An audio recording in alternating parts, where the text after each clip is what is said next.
For the next 10 days, we're driving through some of the wildest landscapes in Scotland. From castle ruins to misty glens and roads that barely even fit one car. One minute you're walking into a castle older than your country, the next you're standing in a valley so huge it doesn't even feel real. Scotland is a place that lives up to everything you've ever heard about it, and it really should be on your bucket list. Here's the 10-day road trip, and be sure to stick around because this trip just keeps getting better the further we go. We started our time in Scotland in Glasgow with a visit to the Glasgow Cathedral. Built in the late 1100s, it's one of the oldest surviving medieval cathedrals in Scotland. Particularly interesting in this cathedral, a lot of them are bright inside. This one here, it's very dark, and the contrast between the stained glass and the dark of the concrete pillars is really interesting.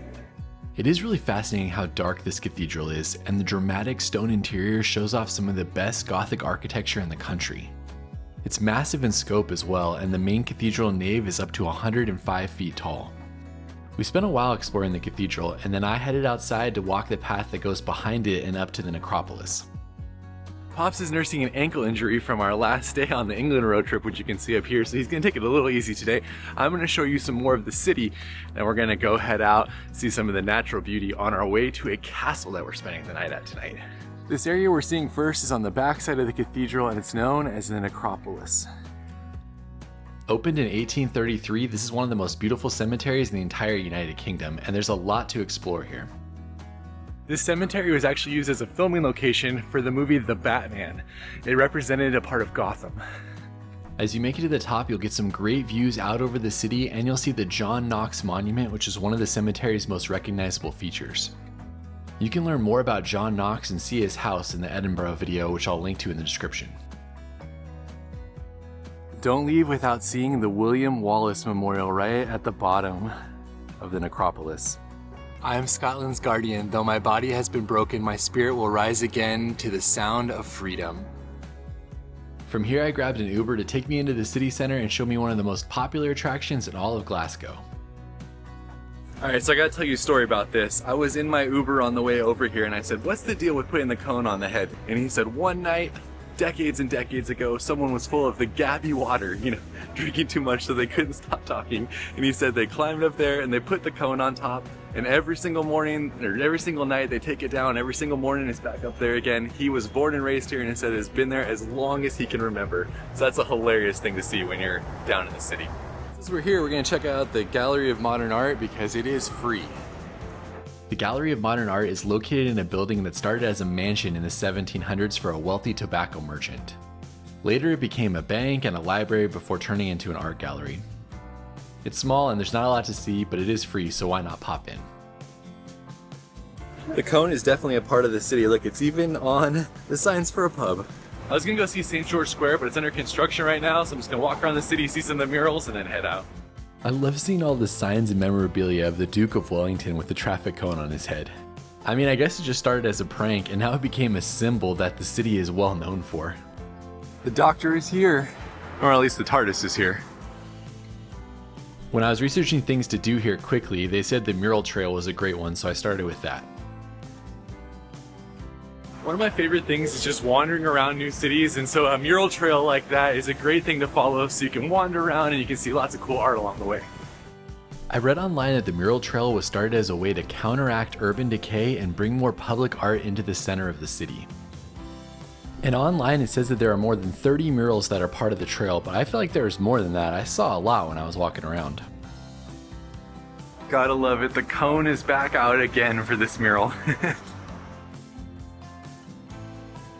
Alright, we finished the last of our murals. We're gonna go back, connect with Pop, and do one more thing in the city.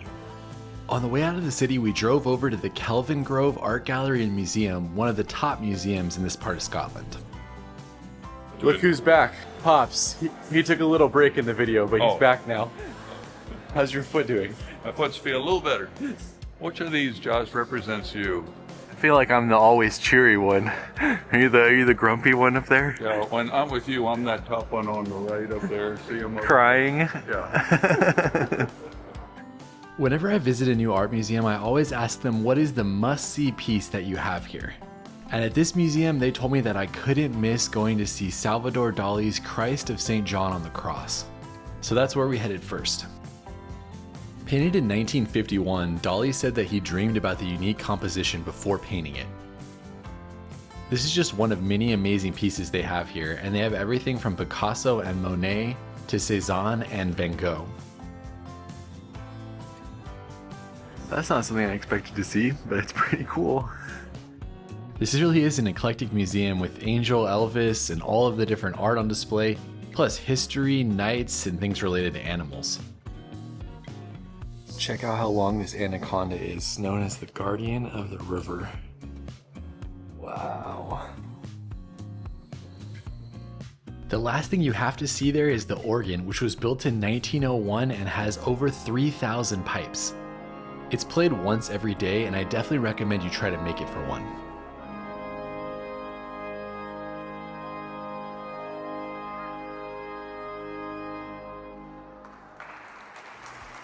That's a fantastic museum. It's incredible that it's free, but I still think it's my second favorite thing in Glasgow. Definitely the statue with the cone on its head was my favorite. It's so cool that they have all these free museums here in Glasgow, and the stuff that they have in the museum is incredible. The collection they have with Dolly, Van Gogh, among others. Yeah, this is a fabulous stop. All right, now I'm gonna follow my Uber driver's recommendation, and he said, if you wanna see Scotland, you gotta get out of the city. That's what we're doing for the next 8 days, starting now. To get to our next stop, we said goodbye to the city and we drove about 45 minutes northwest. Luckily, this was my 8th day driving in the UK, so I got pretty used to it. We made it to the town of Luss on the shores of Loch Lomond, and we're gonna explore a little bit and see some great views of the water because look at this day. It's absolutely perfect today. The village of Luss dates back to early settlements in the 1500s, so the village has really deep roots. We were hungry, so we headed to the village rest for lunch, and I got fish and chips, my dad got the first of his haggis tastings, and we had a fantastic waitress. Okay, so this is an unusual haggis. This is called gasteau haggis. A gasteau is like a layered cake, and it says it comes with neeps and tatties. Neeps meaning turnips, the middle layer, and tatties is potato, the last layer, and then this is a peppercorn sauce around the outside. And Pops is doing a haggis tasting through Scotland. You can see his video on his channel if you're interested. This might be the only time we have a Pops haggis review in this video. So here's my first haggis. Is it haggisy?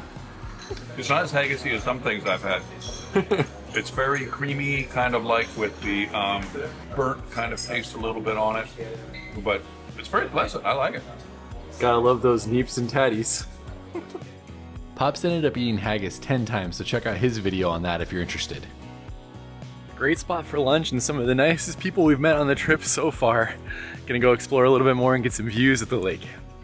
This is just an awesome little spot to explore, and we walked down to the beach on Loch Lomond.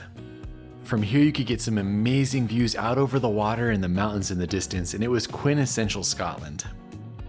So there's a 1745 folk song about this area that says, "You take the high road and I'll take the low road, and I'll get to Scotland afore ye, but me and my true love will never meet again on the bonny bonny banks of Loch Lomond." High road means alive, low road means dead. Did you ever think you were gonna sing that on the shores? You kidding? Never! Oh my gosh, this is crazy. Does anyone actually know that song, or was that some obscure reference Pops made up on the spot? Either way, it was pretty magical to walk along the water. I could see this being a nice place to stay for a few days, especially if the weather was good like this, as it seemed very relaxing. But we headed over to the church and the old cemetery. This is called a hogback stone, and it's from the 11th century. It's thought to have been a gravestone for a Viking funeral. You can see it right in the back of the church, and there's supposed to be some other 11th century stones here as well. Unfortunately, Luss Parish Church wasn't open when we were there, so we couldn't see it, and so we just headed on to the coffee shop before going back to our car. Stopped for some coffee, and now we are heading out to explore more. Before we head inland and up into the mountains, there's one more view from the loch, and it's from a place called Firkin Point. Known for having some of the best wide open views of the loch, this is a popular spot for picnicking and for camping. I mean, it was easy to see why when we were walking along the shores and just soaking in these beautiful views. I know it's pretty uncommon to have this type of weather this early in the season, but we are not taking it for granted. This is blowing my mind how beautiful it is right now. It's exactly what I expected Scotland to be. Back on the road, we enjoyed the forested views, the small medieval towns, and the lakes out in front of us as we continued our climb up into the mountains. This is like England, where there's not a lot of places to pull out, so you just have to take in these views when you get them. This area is known as Rest and Be Thankful Pass because if you had walked all the way up there in the 1700s, you would definitely need to rest and be thankful. It's hard to make this out, but this is the memorial to Rest and Be Thankful Pass right here. Known as one of Scotland's most dramatic mountain passes, the viewpoint at the top gives you long, sweeping views down through the valley. The road here actually follows an older trail that was used by clans to move through the Highlands. The summit of the pass sits at 860 feet or 260 meters above sea level, but the surrounding peaks rise well over 2,000 feet or 600 to 900 meters depending on the ridge you're looking at. Should I pick you up on the way back? Yeah, I'm just resting and being thankful. Honestly, it's one of those places that's just impossible to pull yourself away from, and it was one of the best views we saw on our entire Scotland road trip. That being said, the entire day once we left Glasgow had some pretty amazing views. I feel like it's gonna be hard for me to get anywhere in Scotland with places like this around every turn. It's just a random pull-off that led to this old stone bridge. Like I said earlier, there aren't many pullouts, so you do have to take in most of the views from the road, but there were a few more than there were in England, so that was good, and we did get to stop every once in a while and see some views. This was a long driving day at about 2.5 hours of driving and 100 miles, and the goal was to position ourselves for the ferry we were going to take the next day to Islay. There was only one hotel that I could find close to the ferry, but luckily it was a good one. Pops, how do you feel about staying in a castle? I'm excited about this. This will be awesome. This is Stonefield Castle, and it was built for one family in 1837 and then converted into a hotel in the mid-1900s. And there you go, that's what a room from a 1800s castle looks like. We do have both a shower and a bath. Look at how beautiful this is. That is the dining room right there, looking out over the water. It is incredible. There's nowhere else to eat around it, so this is where we were going for dinner later, but I decided to do some hiking on the property before settling down. There's all sorts of walking paths on the property, and look at how beautiful this is with all the blooming flowers. These trails are basically just for the people who are staying at the castle, as no one else would really be out here since it's so remote. And it was an amazing time to be there with all of the spring flowers blooming. We're leaving tomorrow early in the morning to get to Islay, but don't be like us. If you come all the way out here, make sure you at least have a morning to explore as well. The estate itself covers over 60 acres of woodlands and gardens, and all of the views are looking out over Loch Fyne. I took the trail down to the water and then walked along the beach to see if I could get this iconic view of the castle situated in the trees. So crazy, look at that castle. That is where we're staying, right up there in the woods. There's even an island attached to the hotel that you can explore. I mean, this isn't even remotely sponsored. I paid for this myself, but I got a great rate since it was off season. And honestly, I wish I would have stayed here a lot longer, at least another half day, so I could have just explored and enjoyed it. It is awesome out here. Heading back up to the castle, I met up with Pops again, who was just relaxing in one of the historic rooms, and we headed to our dinner reservation. The restaurant here is known for their seafood, and everything we got was fantastic. Plus, it was just a great spot to relax and look out over the views for an hour and a half while eating. That was a good dinner with some amazing views, and you can see it's still light outside even though it's 9:30 at night right now. We're heading to bed though because we got a really early morning for day 2. We'll see you then. Saying goodbye to our castle hotel, and we are heading out to get the ferry to Islay. From our hotel, it was only a 10-minute drive down to the Kennacraig ferry. This is the main ferry that takes you over to Islay and some of the other islands in this part of Scotland. We got there about 45 minutes early so we could secure a parking spot and get checked in, just so that there was no opportunity to miss this ferry. We were both very excited for what we were going to experience today. You may ask why we're not taking a car across. Unfortunately, I tried to book about 2 months ago and all of the car tickets were sold out, so I had to figure out how to leave the car here, take the passenger ferry over, rent a bike when we get there, and then kind of stay in the Port Ellen area, which will end up being completely fine, but just know you better book it way in advance if you want to take a car over. Look at the water right now. It is basically glass. This is where we spent the night at Stonefield Castle. We drove down here to the ferry terminal, and then we're going to take the ferry all the way over to here. About 20 minutes before we were supposed to set off, they let us know that it was time to board the boat. I liked being there early just to see how the front of the boat lifted up for the cars to drive in. That alone was really cool. Pops is not built for this boat. Look at that. Well, I guess technically you are built for this boat. You got an inch. Well, not quite.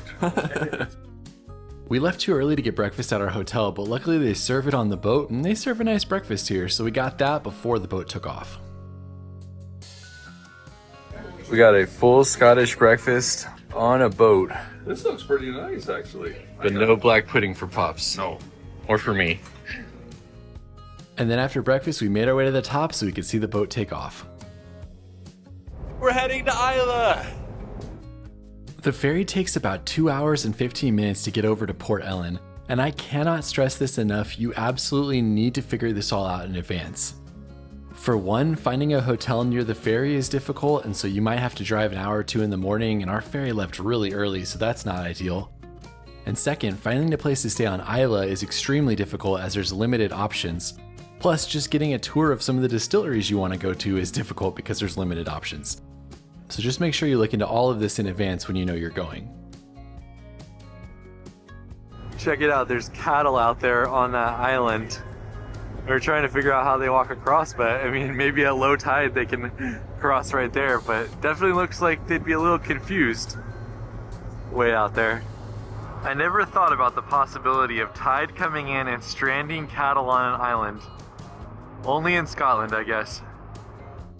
Once we left the channel and hit the open water, it got a little bit more choppy, but overall it was a very pleasant boat ride. Those big mountains out there look like they're on the island of Jura, so I don't know anything about that, but that's a lot bigger than what you see over here. Also, the ferry has been running here for over 100 years, and it's connected these islands for generations, carrying everything from travelers to whiskey barrels back and forth.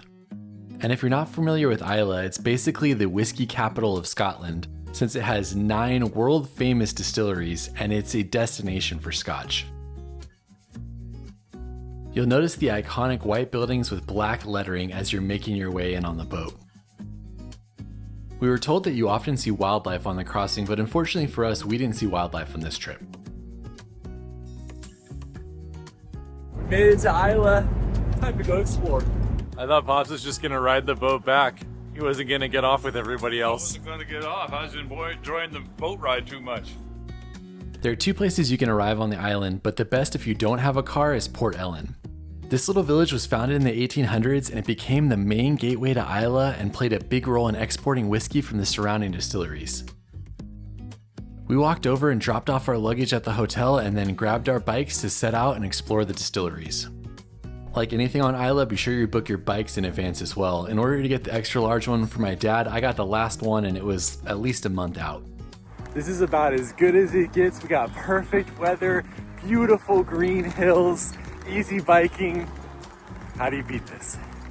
From Port Ellen, you can walk out to the distilleries if you want, but it's 2 miles to the first one, 2.5 miles to the second one, and 3.5 miles to the third, and that's one way. So it's much preferred to take e-bikes, as it's even difficult to get any type of taxi in the village as well.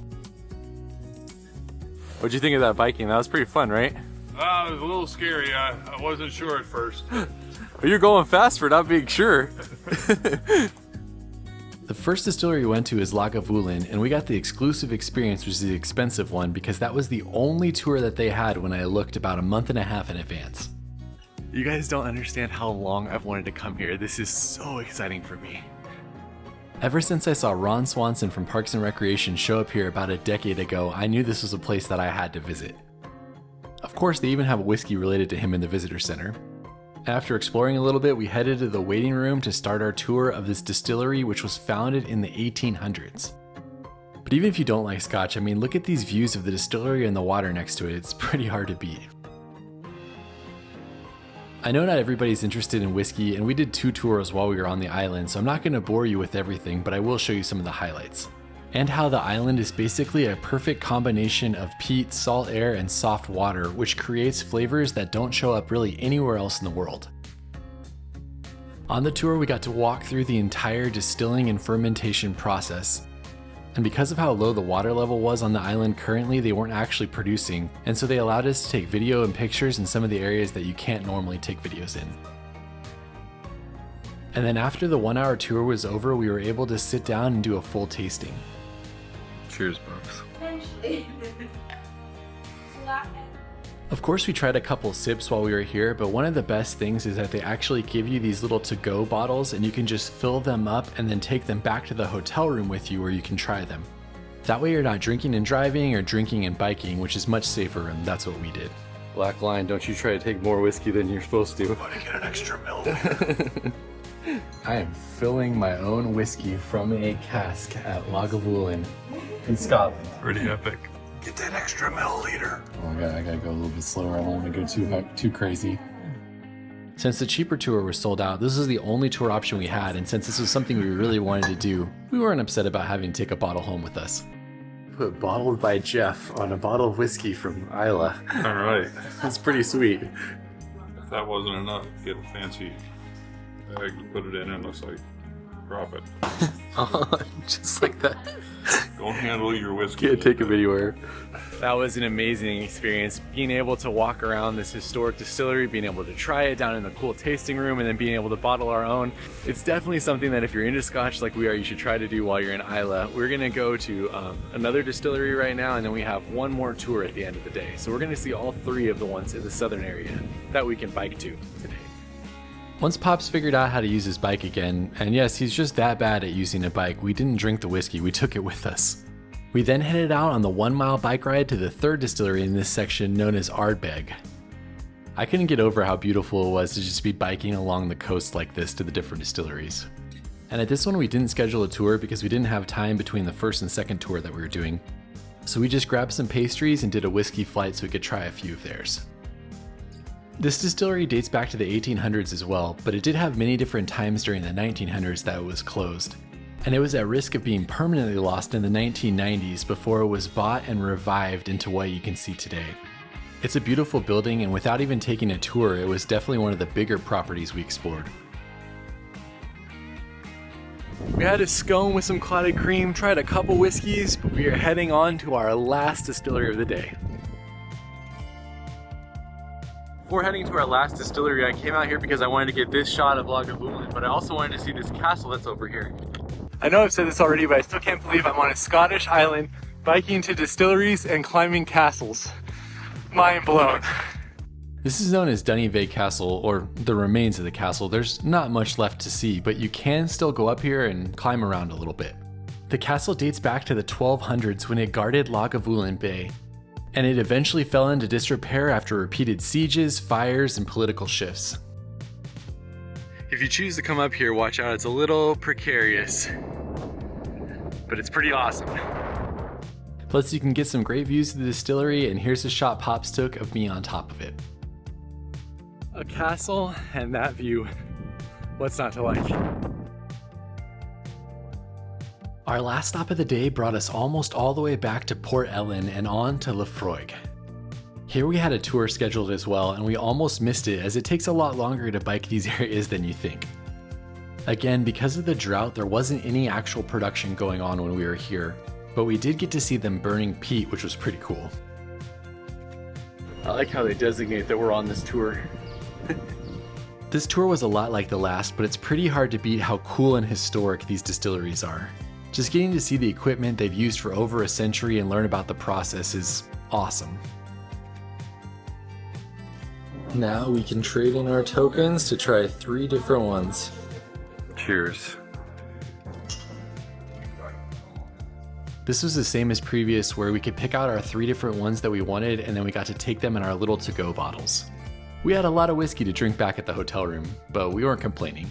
That was an incredible time. All 3 distilleries were so fun to explore. Our tour here was probably the best tour that we did. Particularly good. I liked Lagavulin, I think, the best, but you liked I like Lefroy the best, So, yeah, honestly, though, this is just such a fun place to explore if you're into Scotch like we are. Pops is going to go relax at the hotel, and I'm going to head on and explore one more thing on the island. Well done, Pops. I had really wanted to get all the way out to the American Monument, but unfortunately we didn't have time as to when we had to return our bikes, so I just went over to the western side of the island. I made it around to the west side of the island, and I'm gonna hike out to the lighthouse.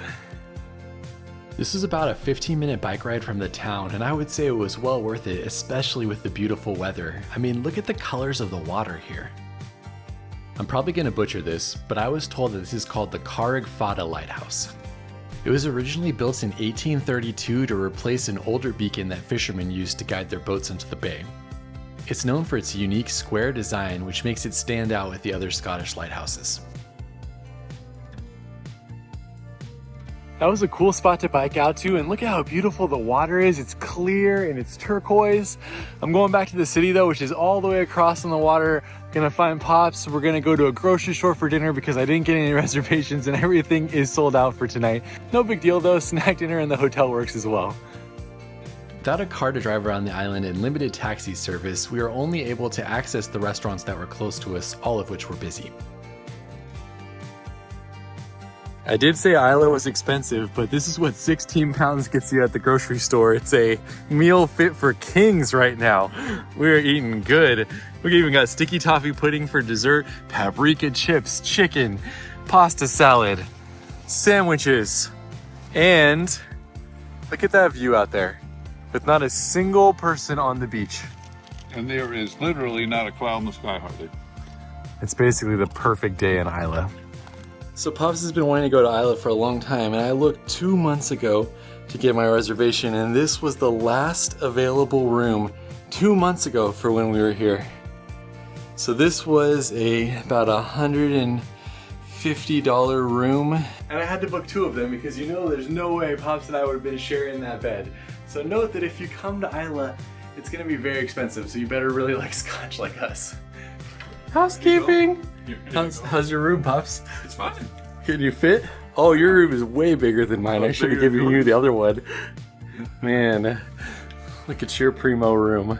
Yeah, I see. Wow, this is like a double room, man. Compared to yours? What? You have a bathtub too? Oh my gosh! How are you giving me the cheap room? Who's paying for this? Am I paying for this or you, man? I don't remember. So you got a bathtub to lounge in and everything. Right. Yeah, well, I'll be lounging later. All right, the last order of business is to see whether our hotel has a microwave so we can try our amazing British cream. With British cream it has, Pops. We spare no expense. I don't know, I think I give that sticky toffee pudding a solid 10 out of 10. I don't know if I give it 10, but it was surprisingly good. That toffee in the bottom was very nice. It was very nice. Sorry, Pops is retiring too. Sweet. I'll see you tomorrow. All right, what time should I? And I'll see you guys tomorrow as well. One of the best things about our hotel is that it had a breakfast buffet with a lot of great food and black pudding. Look at that, that's beautiful. All right, here we go. This is a Scottish English delicacy, black pudding. Tastes fine. Well, describe it. What's it taste like? The look on your face is not like you are happy about it. It doesn't have like a huge taste. It kind of has like a little kind of oaty, grainy consistency, but I wouldn't say there's like a huge flavor at all. I wouldn't eat it again, but I don't hate it. I think it looks a lot worse than it actually tastes. We're saying goodbye to our hotel on Islay, and we're heading back to the ferry. That hotel was a cute little hotel. The rooms are tiny, that's okay. But the people were just lovely. The staff was so friendly. Put a smile on your face, it was great. And let us know what you think of black pudding. Would you try it? Do you like it? Let us know in the comments. If you don't know what it is, you're better off just to taste it and decide on the basis of that. One of the best things about our hotel is that it was only a 5-minute walk to the ferry terminal. I still can't believe I got to bike around and drink whiskey on a Scottish island, and this was only the second day of our trip. Scotland is next level. I can't wait for the next 8 days. Also, in about 4 days, we're doing something that's been on my bucket list for so long. It's this hike in Skye, so hopefully we have good weather for that. Spoiler alert, we did have good weather and it was an incredible hike. And here's the ferry coming in to pick us up. I can't believe they can turn that massive boat around and actually back it into the tiny little port right there. Back on the boat this time, we decided to just get a spot to rest since we had taken in all the views the previous day and we were pretty exhausted. Plus, we were going to be doing a lot today once we got to our car. The boat had a great coffee shop where they made the coffee for you. They even served them in mugs and you could just sit there and take in the views while you're drinking your coffee. And then a quick 2 hours later, we are arriving back at the ferry terminal, and check out how cool it is that the boat opens like this to let the cars out. We made it back to the mainland. We made it back. So this is supposed to be our last fully sunny day of the road trip, so we're gonna just go quickly up to Glencoe and spend the entire afternoon exploring up there. From where the ferry dropped us off to Glencoe is about 100 miles or 2.5 hours of driving. The first half of this drive was along the same stretch of road that we came in on the previous day. We drove for about an hour without stopping until we got to the town of Inverness, and we decided to stop and see if there was a place that we could get some lunch. This is a very photogenic town because of the whitewashed high street, and it's also really popular for the castle that sits nearby. As we were walking down the main street, we smelled fish and chips, and we decided that was good enough for us for lunch. Here's Pop's second round of haggis. You gotta go to his video to see whether he liked it or not though. I mean, Pops was gonna get haggis every chance he got, but I got the fish and chips here and they were absolutely fantastic. Fantastic stop for lunch. Shout out to Michael and Steven, those guys were awesome. It is cash only, but that's definitely some of the best fish and chips I've had on the trip so far. Also, if you come here, there's a castle you can see, but we're heading on to Glencoe. From here it was an hour of windy roads before the trees started to give way and we could see mountains in the distance. This is the start of the dramatic landscape known as the Highlands in Scotland. We just got on the A82 and we are about to enter the area known as Glencoe, which is supposedly the most beautiful place in Scotland. I'm so excited to see it. This is a sign you want to see in Scotland. Welcome to the Highlands. Glencoe is known for having some of the most dramatic scenery in the Highlands, especially the mountains known as the Three Sisters that surround it. And while it's easy to drive through in a couple hours, pulling out at the different viewpoints, you could spend days or weeks exploring many of the different trails to get some of the best views. We started our time here with a visit to the King House Hotel, which is a famous hotel right in the middle of Glencoe and right along the West Highland Way, which is a popular hiking route that goes through this area. In case you were wanting to hike it, it's multi-day and it's over 96 miles. That's an expensive place to spend the night, so we're not going there tonight, but I mean, can you beat this view that they have? Plus there's deer on the property as well, but I don't see any at the moment. We stopped here to grab coffee, which was not great, but there's no other options around, so you get what you get. And then we continued on, and be sure to check out the end of this video where I show you some of the deer we saw later on. So we were hoping to drive this road, but it is closed Monday through Friday for the next 2 days, so we're not doing it, but you can get some amazing views even from the start right here. Even without driving this road, check out this view of my dad in the mountain. How incredible is that? As you head on, the views just simply take your breath away, especially if you get to go through here on a good day like we had. This is one of the iconic views in the Scottish Highlands, so there's just a little bit of parking that you can pull off at. And then check that out, that awesome little white house in the shadow of that massive mountain. This is one of the most photographed spots in Glencoe, and I was told that it's actually ran by the Scottish Mountaineering Club, who uses it for climbing the mountain behind it. I don't know if that's true though, so let me know if you know in the comments. Heading on, you'll get to the most beautiful section of Glencoe as you enter into a valley and you have amazing views of the Three Sisters and other mountains surrounding you. I feel like this is the section where I really felt like I was in the Scottish Highlands, and it definitely checked off that bucket list item I had had. At the top of the valley, we stopped at the Three Sisters viewpoint, and I decided to go out on a hike to a place called the Lost Valley. Pops is still feeling a little bit unstable on his ankle, so I'm going out on a 3-mile hike, and he's just gonna hang out and walk around a little bit up here. The hike takes us to an area known as Corrigavale, I hope I'm saying that correctly, which is also known as the Lost Valley. And even though there are a lot of people hiking here, most of them were just walking along the trail through the middle of the valley, so not a lot were actually going up to where I was going. This hike is no joke. Right from the beginning, we're scrambling up some rocks. It's only 3 miles round trip, but on the hike you'll gain 900 feet of elevation or about 275 meters, so it's straight up pretty much the whole time. There's where we started at the car park, and we come down and up so far. Just in case you're wondering, this is steep, basically right up the side of the mountain, but I'm hiking in the Scottish Highlands in the sun. Unbeatable. The trail's pretty easy to follow, and you'll weave through old pine and birch trees before the glen starts opening up behind you. Then almost as quickly as you get the views, you start heading into the valley and you lose them again. But luckily you're walking along a creek and there's some nice sounds of the water and even a few small waterfalls. Nice little waterfall along the trail.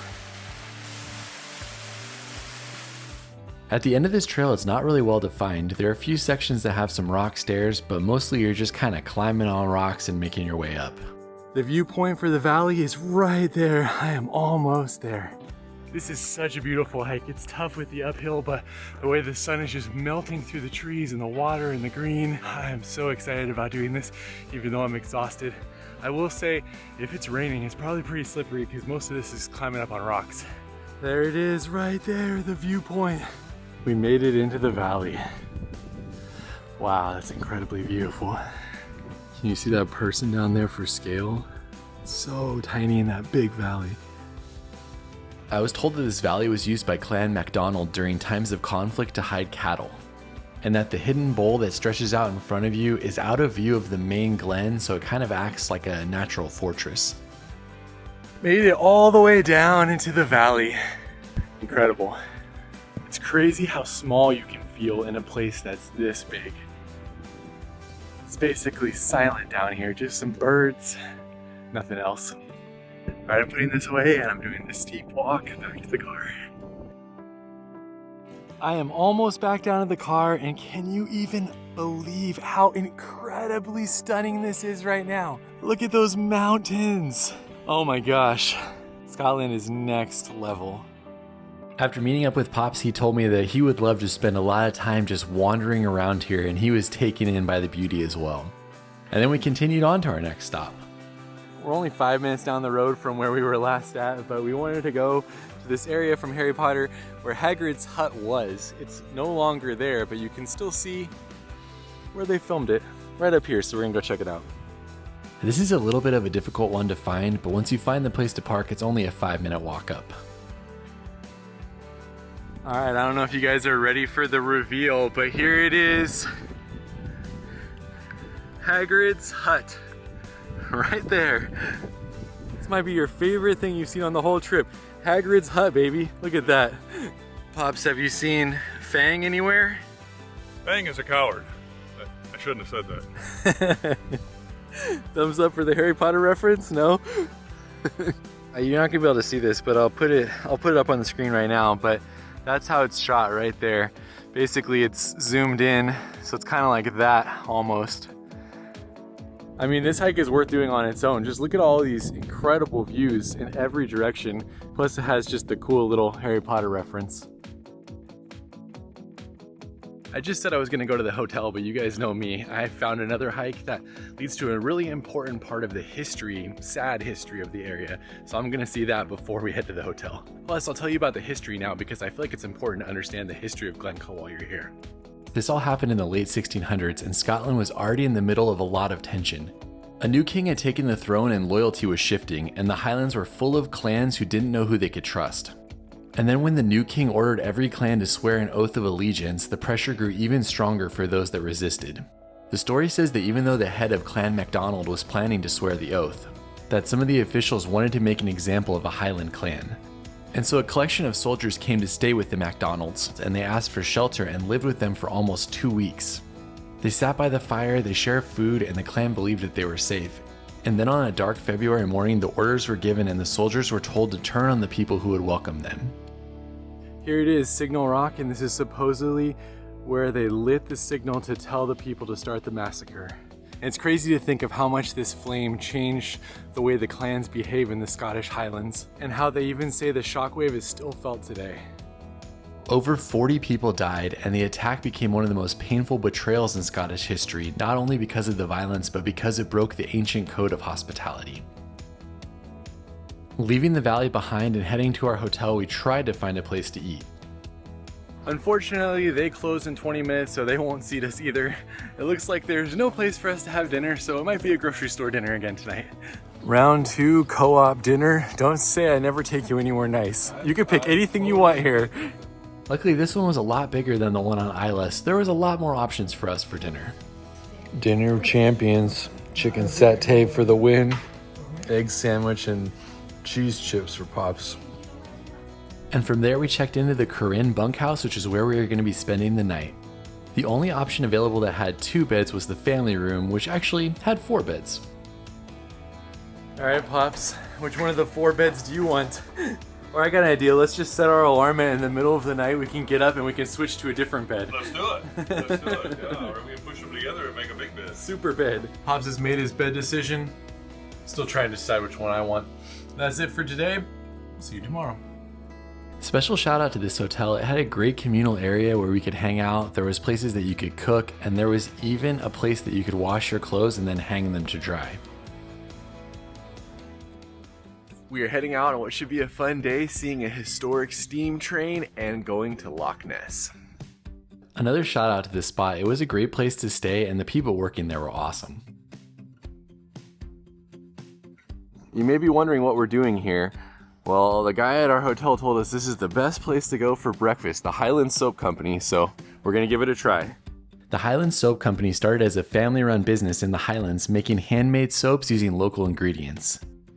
After travelers and locals fell in love with their soaps, they continued to grow production, and now they have this big space that has lots of soaps you can purchase, and of course a restaurant as well. I think this is the prettiest placement for a telephone booth I've seen so far. I mean, look at that with a mountain behind it. Soap company is starting strong. Look at the latte artwork on that coffee, and then look at that donut. All right, Pop's first Scottish donut review. It has no haggis in it, so he's upset about that. And which side's the better one? The donut already feels more like cake. That is amazing. I don't think I'd have a donut as good or better than this at all. Scottish donut. That is very good. Pops just woke up today and decided he wanted to have haggis again, so haggis round 3 for his haggis review. Oh, in another different way. I can confirm the soap company is a great place for a Scottish breakfast. Now we're heading on to see a train. From here is about a 30-minute drive to our first stop. So I got to the train area about an hour early. I thought I would be completely fine. All of the car parks all around it are completely full. The guy there said that they get full even closer to 9 o'clock sometimes for people going to the 11 o'clock train crossing. Luckily though, we found a parking spot along the side of the road about 1.25 miles away, so we're gonna huff it over there and see if we can make it in time. Also, it's a Friday in the spring. I can't even imagine how this would be in the summer. And I asked the guy, I said, is this how it is every day? He said, yep, Harry Potter fans are crazy. We're clearly not the first people to do this based on the walking path along the side of the road. We have made it to the parking area with about 20 minutes to spare for the train crossing. Look at that, no big deal. Just an extra half-mile walk. I should have stopped. There was a stick on the ground that looked like a wand. Here's the car park, apparently that you needed to be here by 9 a.m. for. It's 10:30, but we made it. Look, I'm a Harry Potter fan as much as the next person, but I'm really a fan of trains, and I wanted to see the train go across this incredible viaduct while I was here, so that's kind of the main reason we're doing it. You're also a fan of bridges. I do love me some bridges, that's for sure. This is one of the coolest ones ever.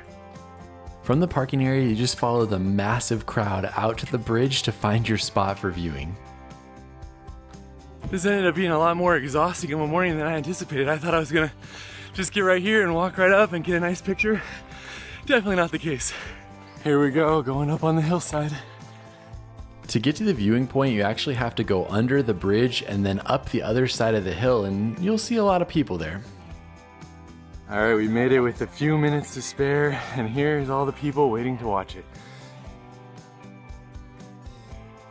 You may not have known about me, but I have wizarding powers. I'm not a muggle. So I will give the signal and make the train arrive. Are you ready? 1, 2, 3. Here it comes. No steam today though.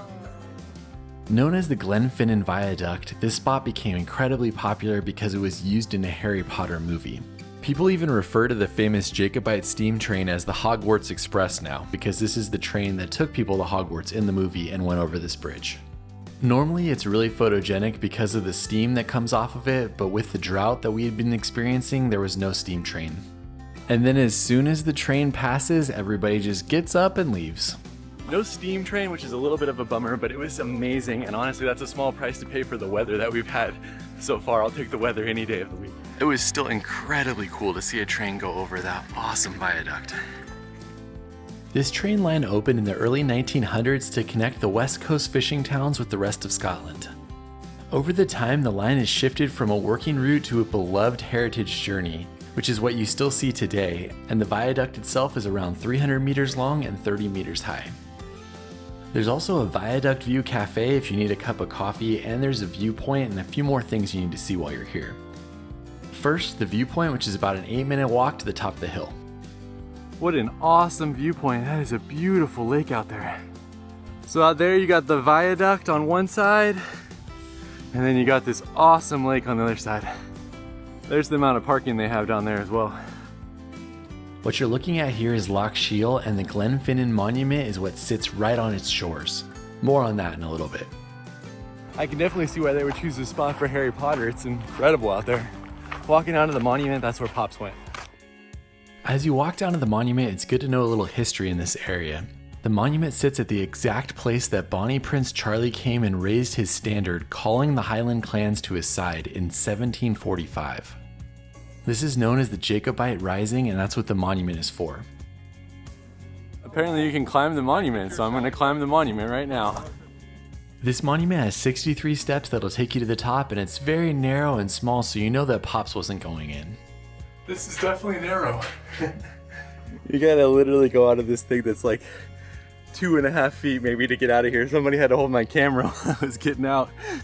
That view is for sure worth the £5 it costs to get up here. Wow. The water is like glass today too. Look at that. Pretty awesome though, to be all the way up there, and you can see all the midges waiting to eat me too. I already got some midge bites while I was waiting for the train down there. See them? Alright, well, I guess I'm heading back down into the hatch. Heading back down, the last spot was to walk over to the lake's edge. So this right here is the lake from the Tri-Wizard tournament. They would have been swimming all in this lake. Probably in a soundstage, but maybe in the lake. Now we get to do the 1 mile walk of shame for not getting here earlier and parking way far away. But man, that was worth it. From here we started the drive towards Inverness, with the main goal being to explore some of Loch Ness. It is about 2.5 hours to Loch Ness from here, but it's a very enjoyable drive as you get to go along many different lochs as you're getting there. We pulled off for a viewpoint for a loch, which is known as Loch Lochy. Basically the best name I think that you could possibly have. And then right there's also a little tiny waterfall. This is the area we're going up through today with all the lochs. So we started down here, and then we're going up along Loch Ness all the way to Inverness, but you can see it's interesting the way the lochs kind of go through the country right there. I have to say that Loch Lochy is a pretty great place to stop, as the lake itself is around 10 miles long and it has massive mountains rising from both sides. There was even a tour group that let off an entire bus full of people when we were here to take in the view. And I was just happy that this section of the drive had a couple pull-offs so you could actually look at the view instead of just taking it in from your car. After a few hours of driving, we finally made it to the shores of Loch Ness, specifically to the town of Fort Augustus.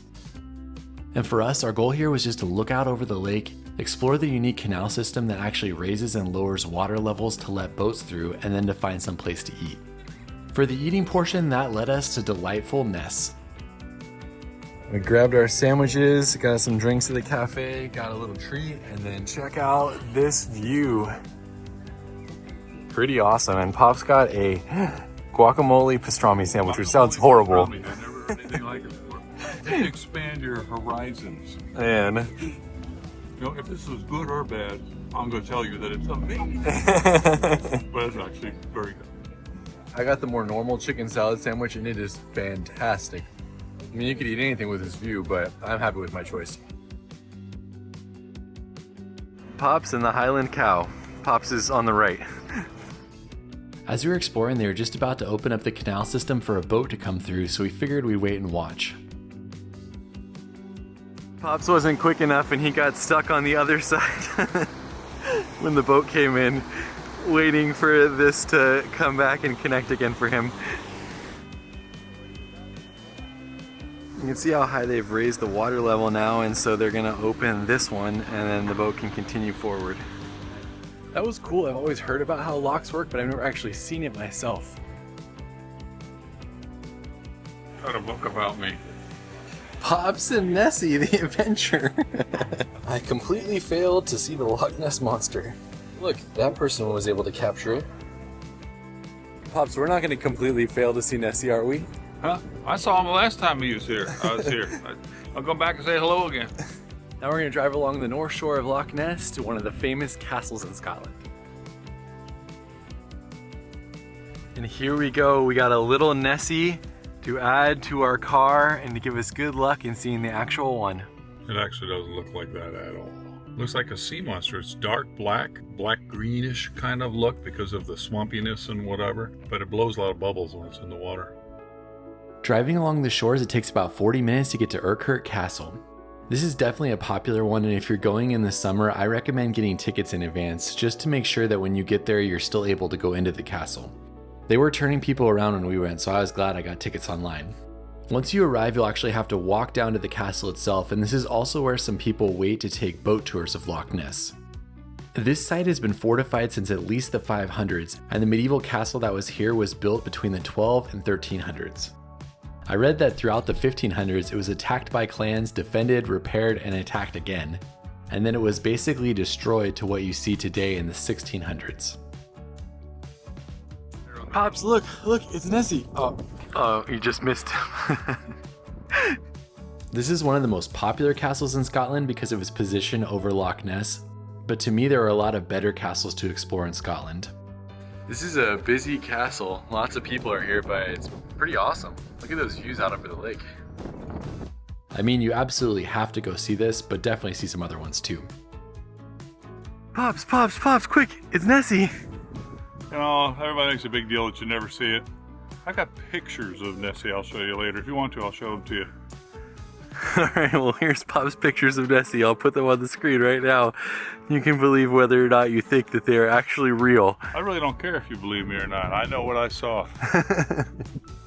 We spent about an hour just wandering around the site and taking it in from all the different viewpoints. I definitely recommend hiking up to the highest hill so you can look down on it and see the water out in the distance.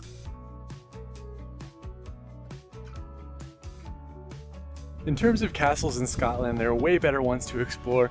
That one is especially cool though just because it's out on the water and has some interesting ruins. It was well worth the stop on our way up. Heading on, we drove about 5 minutes to the Loch Ness Center, but unfortunately when we arrived, they were having a special event and it was closed for the day. At this hotel, Miss Aldi in 1933 reported seeing a whale-like fish or a water beast in the loch. Her sighting sparked the birth of the monster media frenzy. There was even a small submarine outside that they used to investigate the stories of the Loch Ness Monster. As we were driving on, we saw a sign noting that there was Highland coos at Farm Ness, and so we made sure we stopped there. Pops is supposed to shout at them if they don't come over. Very exciting. You're supposed to say, "Come away, come away!"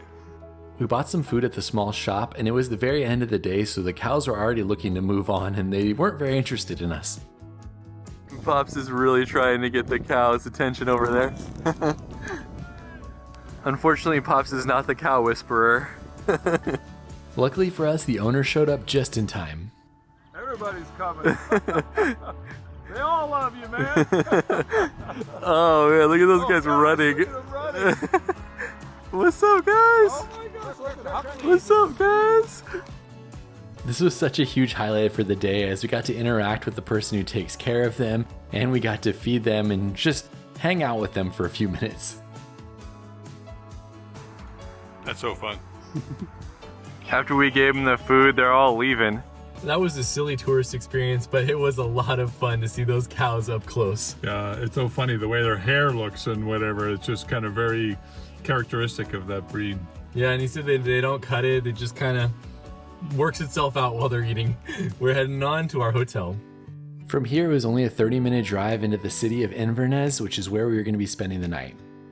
We took the opportunity to drive around a little bit, but parking was difficult in downtown, so we just headed back to our hotel, parked, and then walked to a local pizza shop. All right, so this is Iron Brew. We were in the grocery store and I asked them what this is, and they said, like half the store stopped to talk to me, and they said, this is the most popular soda in Scotland. It outsells Coca-Cola, one of the only countries on earth that doesn't have a trade war with the United States that actually outsells Coca-Cola. So everybody was so excited for us to try it, so we had to give it a try.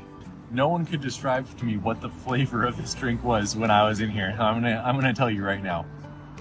It smells like bubblegum. I'm getting like a bubblegum, definitely a strong bubblegum taste. Maybe a little bit of a kind of like an orange creamsicle. I mean, I'm not a huge soda drinker, but I would say this is not bad at all. I can see how people like this in Scotland. Let's pass it over to Pops. All right. The label has this great line. It says, it's got a cheeky wee hide on it. Whatever, cheeky wee hide. Yeah, a little bubble gum. I don't know what else it is. Almost fruity a little bit. I don't know what the cheeky wee hide is. But yeah, it's totally drinkable. You like it? Yeah, I could do this, I think. All right, well, there's our review. Let us know what you think of Iron Brew in the comments and what you think it tastes like if you're from Scotland. Good, solid. Take it up pizza. Pizza and brew. All that was left was to check into our hotel known as the Park Guest House. It's always fun to see what kind of room we're going to get in each of these hotels, but here's our room for tonight. 2 beds at least, that's all that matters. It's honestly difficult to find 2-bed hotels. They go fast when you're trying to book. So a couple months ago, this is what I found and it works out perfect for us. It's a nice big room. The best part about this room is that Pops has a place to do his makeup. He's been wanting one, and this is the first time he actually has one. You're not going to recognize me in the second half of this video. That's it for our 4th day in Scotland. Tomorrow we start the North Coast 500. We're saying goodbye to Inverness and we're starting our journey on the North Coast 500 for the next 3 days. We started the day by driving over to a place called the Bakery. This is a popular place with locals and it has a lot of great pastry options. If you have the time, Inverness is often called the capital of the Highlands as it's the biggest city in this part of Scotland.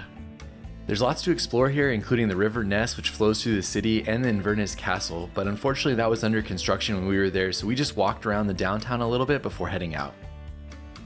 And over the next 3 days, you're going to be driving the North Coast 500, one of Scotland's most popular road trips. So everything I talk about regarding the route over the next 3 days is going to be related to that. And then from there, the next major point of interest is the Dornoch 5th Bridge. It's over 3,000 feet and it opened in 1991, and before it was built you had to add 20 miles to your journey just to get around this portion. Luckily there was a pull-off here so we could fully take this one in, and it had an amazing reflection with smooth water.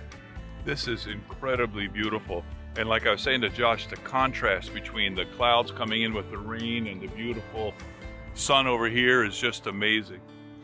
Continuing on, we drove another 15 minutes to the town of Dornoch, and if you're following along, we're actually an hour outside of Inverness already. We were able to easily find parking in the city, and then we headed over to the Dornoch Cathedral. This was founded in 1224, making it 800 years old, and it holds the title of being the most northerly cathedral on mainland Britain. It's not all original though, as it was badly damaged during the Scottish Reformation, and it was in ruins for centuries before it was restored in the 1800s. One of the most interesting things about the cathedral is it actually has some unicorn stained glass inside of it.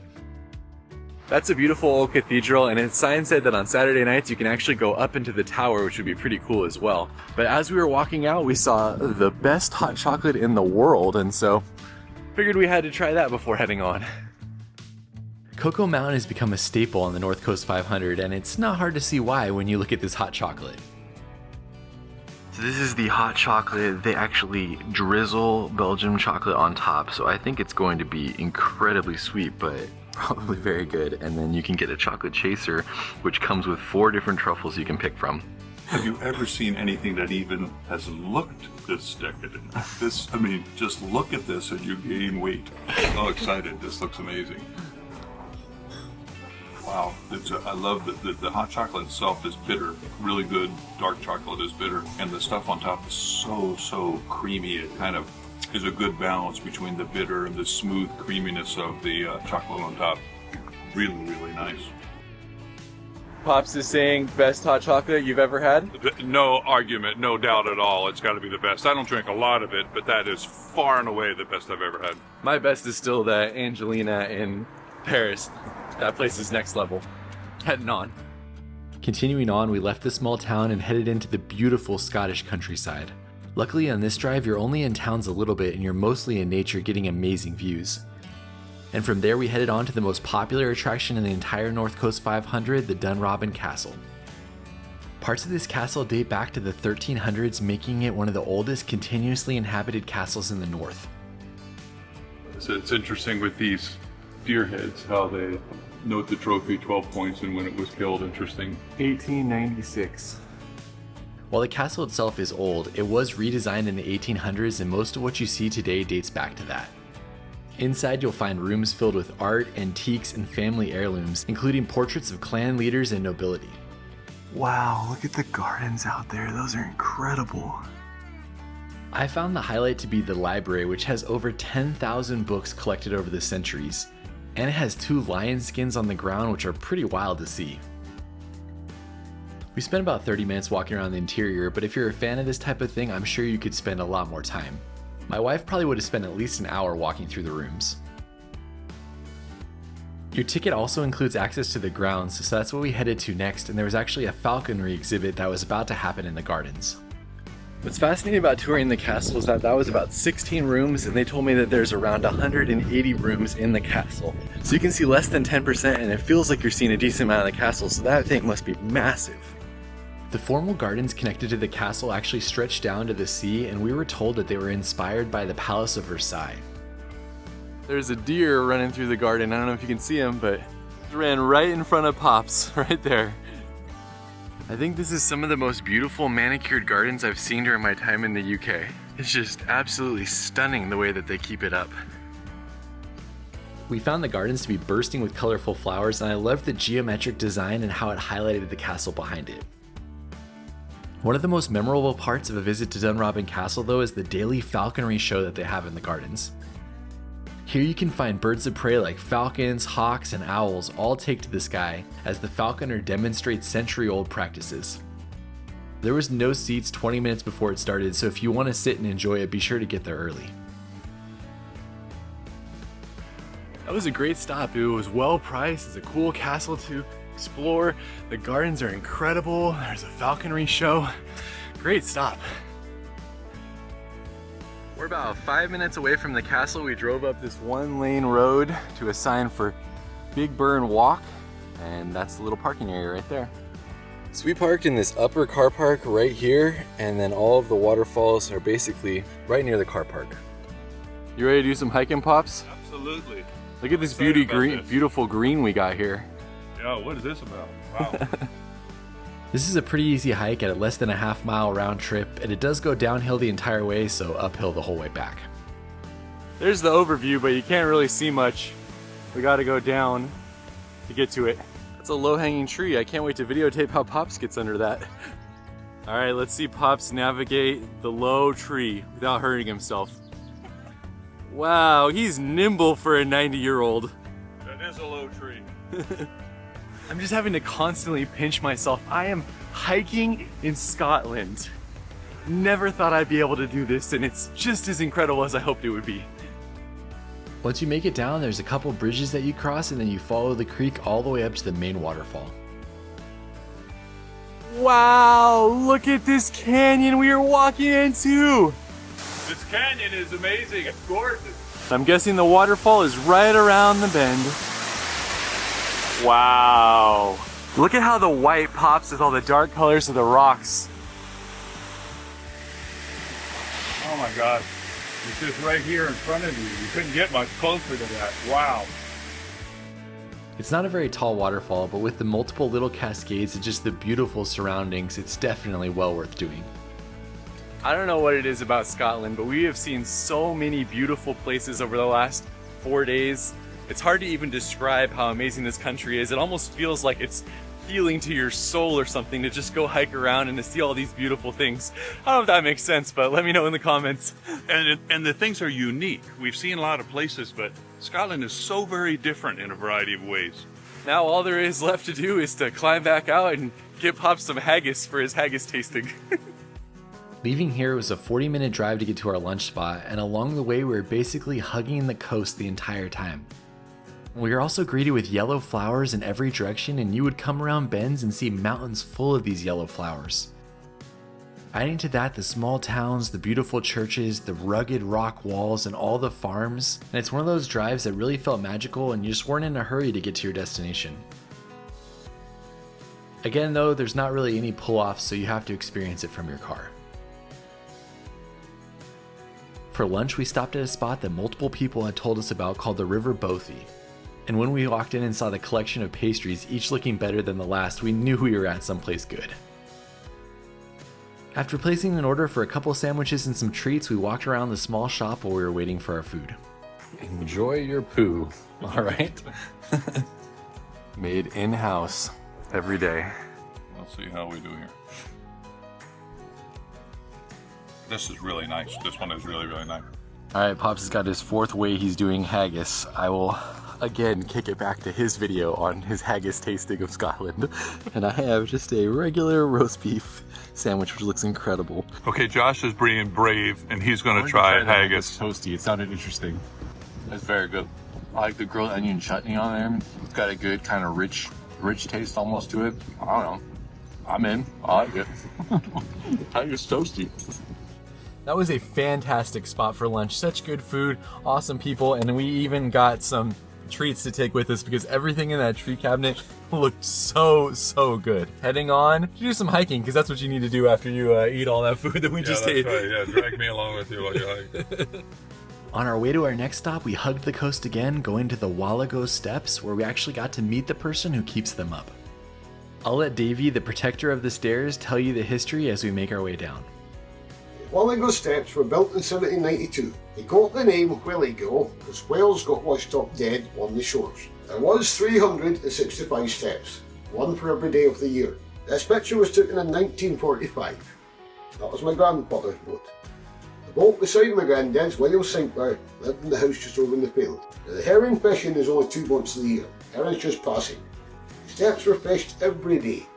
Now, it was the women who had to carry the fish up the steps on baskets on their back. Then they had to walk to the town of Wick, 7 miles. They were real strong women in those days. That just gives you an idea of the steps. Huge shout out to Davey, that guy is awesome, and it's so cool that he loves the steps as much as he does. It was a very big highlight to meet him. The Wallago Steps are basically a man-made wonder in this part of Scotland. Built in the 1700s and by the 1800s, there was many boats working out of the tiny harbor, making it a surprisingly busy fishing station despite its remote and dangerous setting. This is just an incredible spot. It is so beautiful down here, and then knowing the history is so cool as well. This is the first time we've been rained on our trip in Scotland, and of course it would be when we're at the bottom of 360 steps. Definitely give yourself some time for this one. It takes a long time to go up and down the stairs, and the views the entire way are magical. Alright, now to head back up.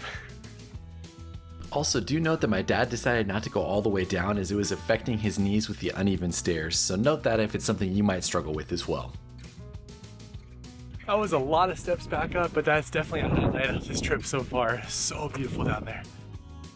Heading on, we traced the 7 miles that the women used to walk carrying their fish on our way to the town of Wick.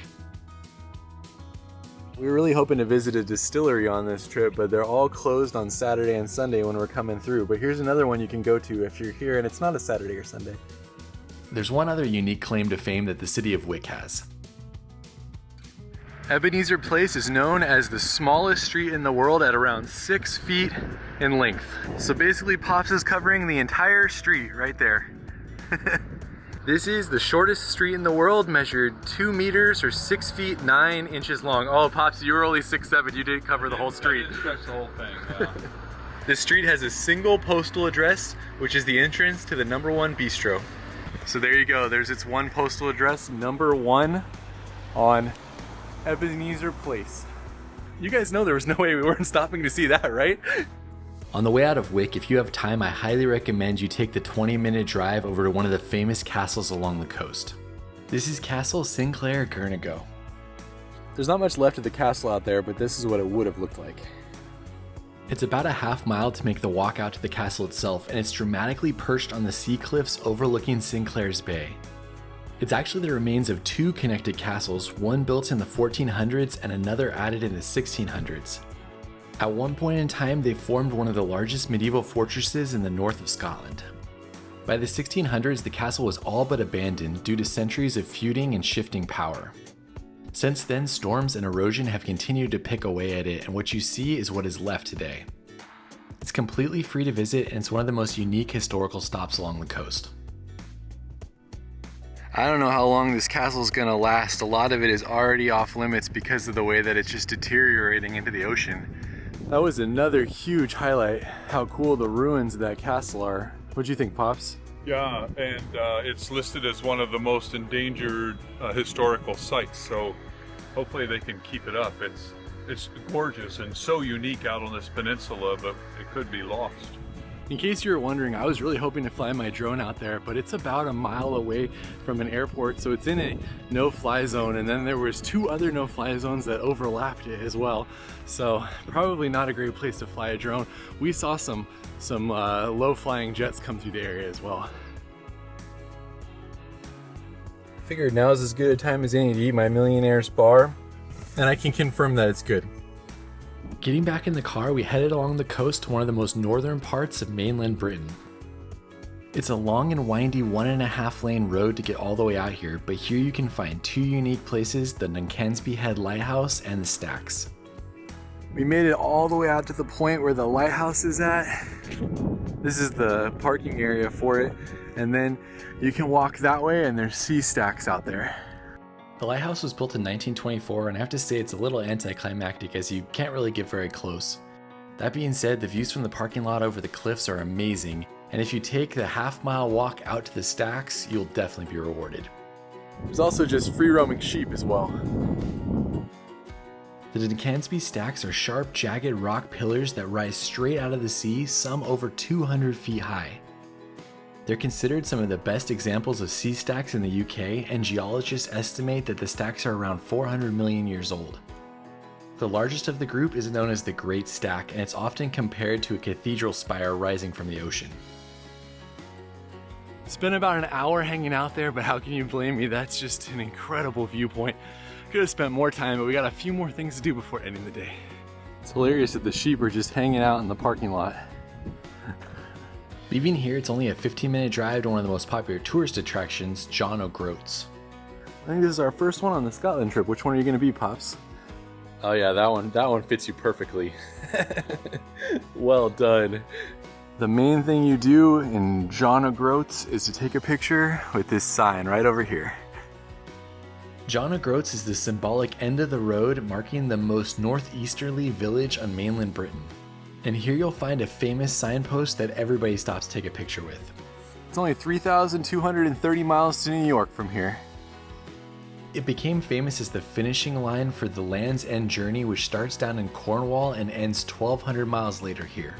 So that signpost, they used to charge you in the 60s to take pictures with it, and it became so popular that now it's just a permanent installation in the town.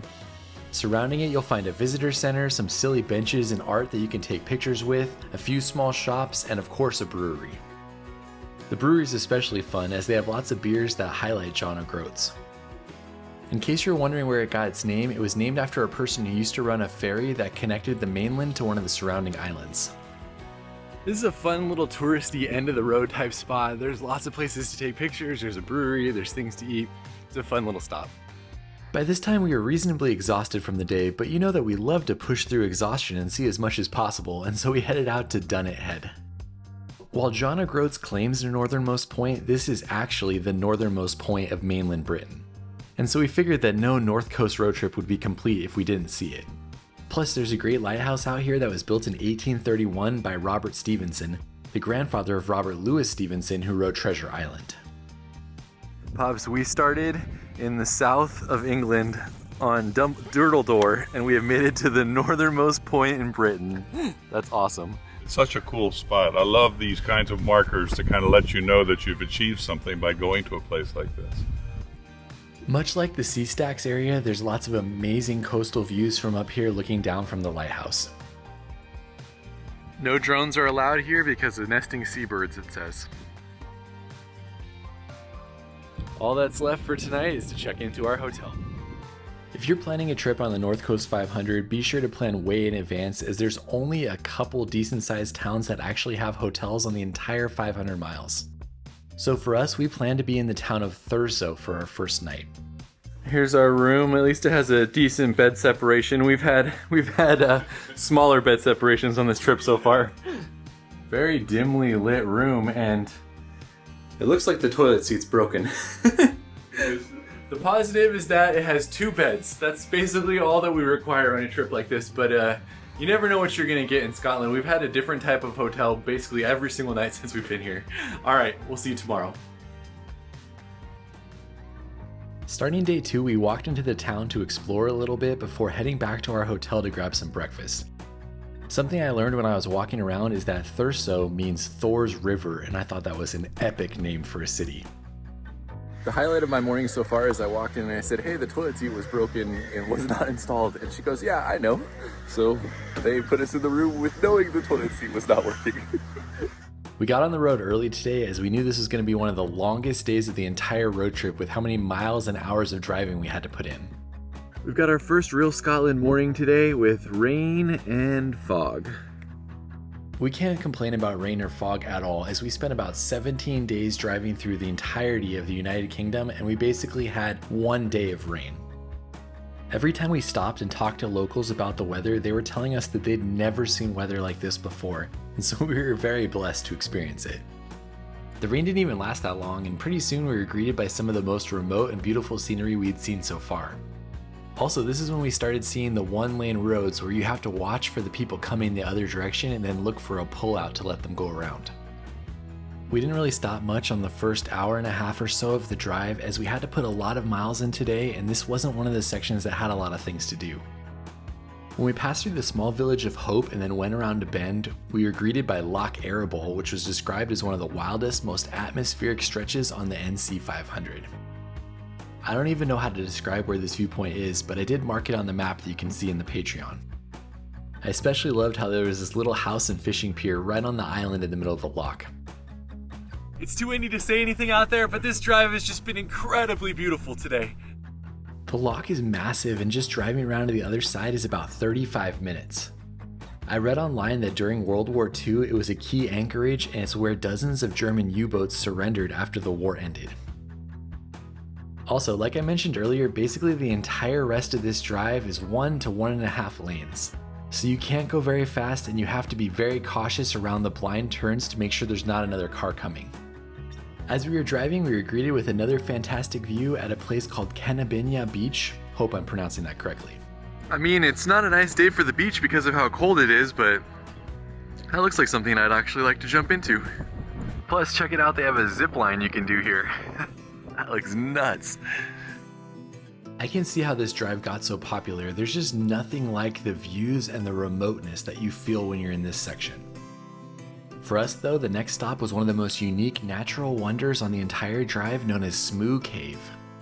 There's a small parking lot here and it's cash only, but unfortunately for us, they weren't offering tours when we were there.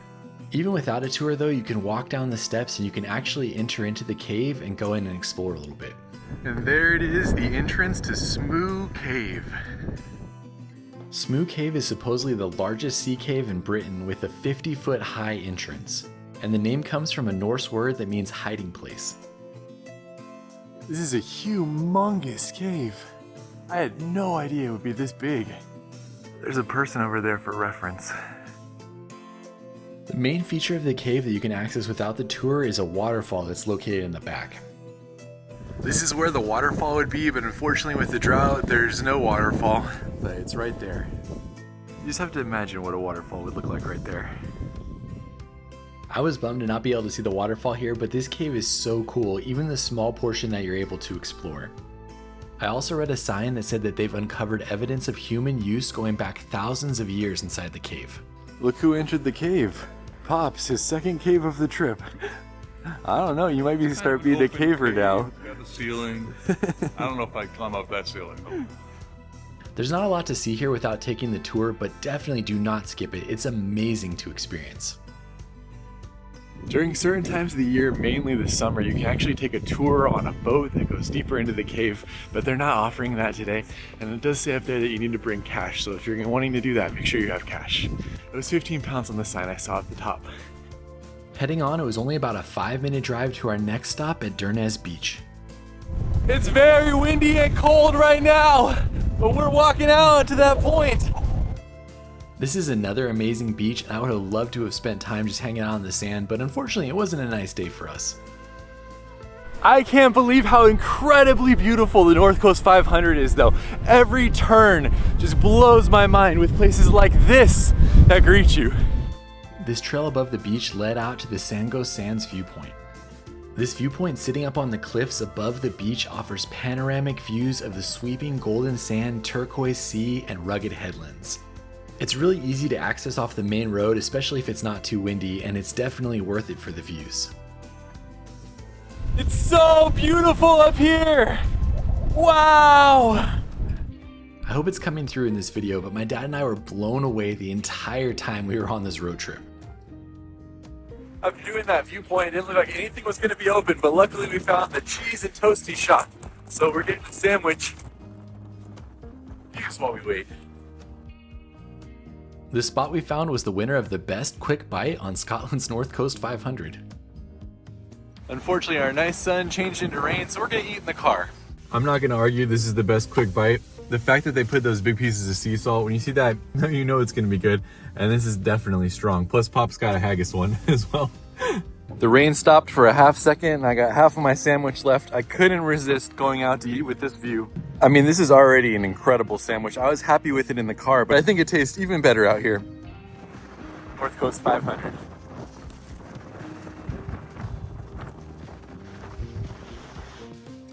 As you leave here, the road finally begins to head south and it goes along the Isle of Inverness.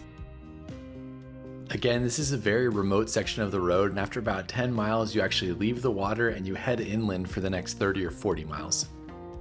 Here we got amazing views of the surrounding mountains. There was even waterfalls way out in the distance, and of course there was lots of areas where we needed to pull over to let the other traffic pass by. As I said, a lot of these places that say open online are not open. It's definitely a good idea to have some drinks and snacks with you, and be sure to fill up on gas whenever you see a gas station, as there's lots of remote stretches without any services. During this section, I chatted a lot with Pops about what it would be like to live out here, as you go 5 to 10 miles and see a house, and then another 5 to 10 miles before you saw the next one. This is just a random viewpoint off the side of the road, but I mean, how do you pass up views like that?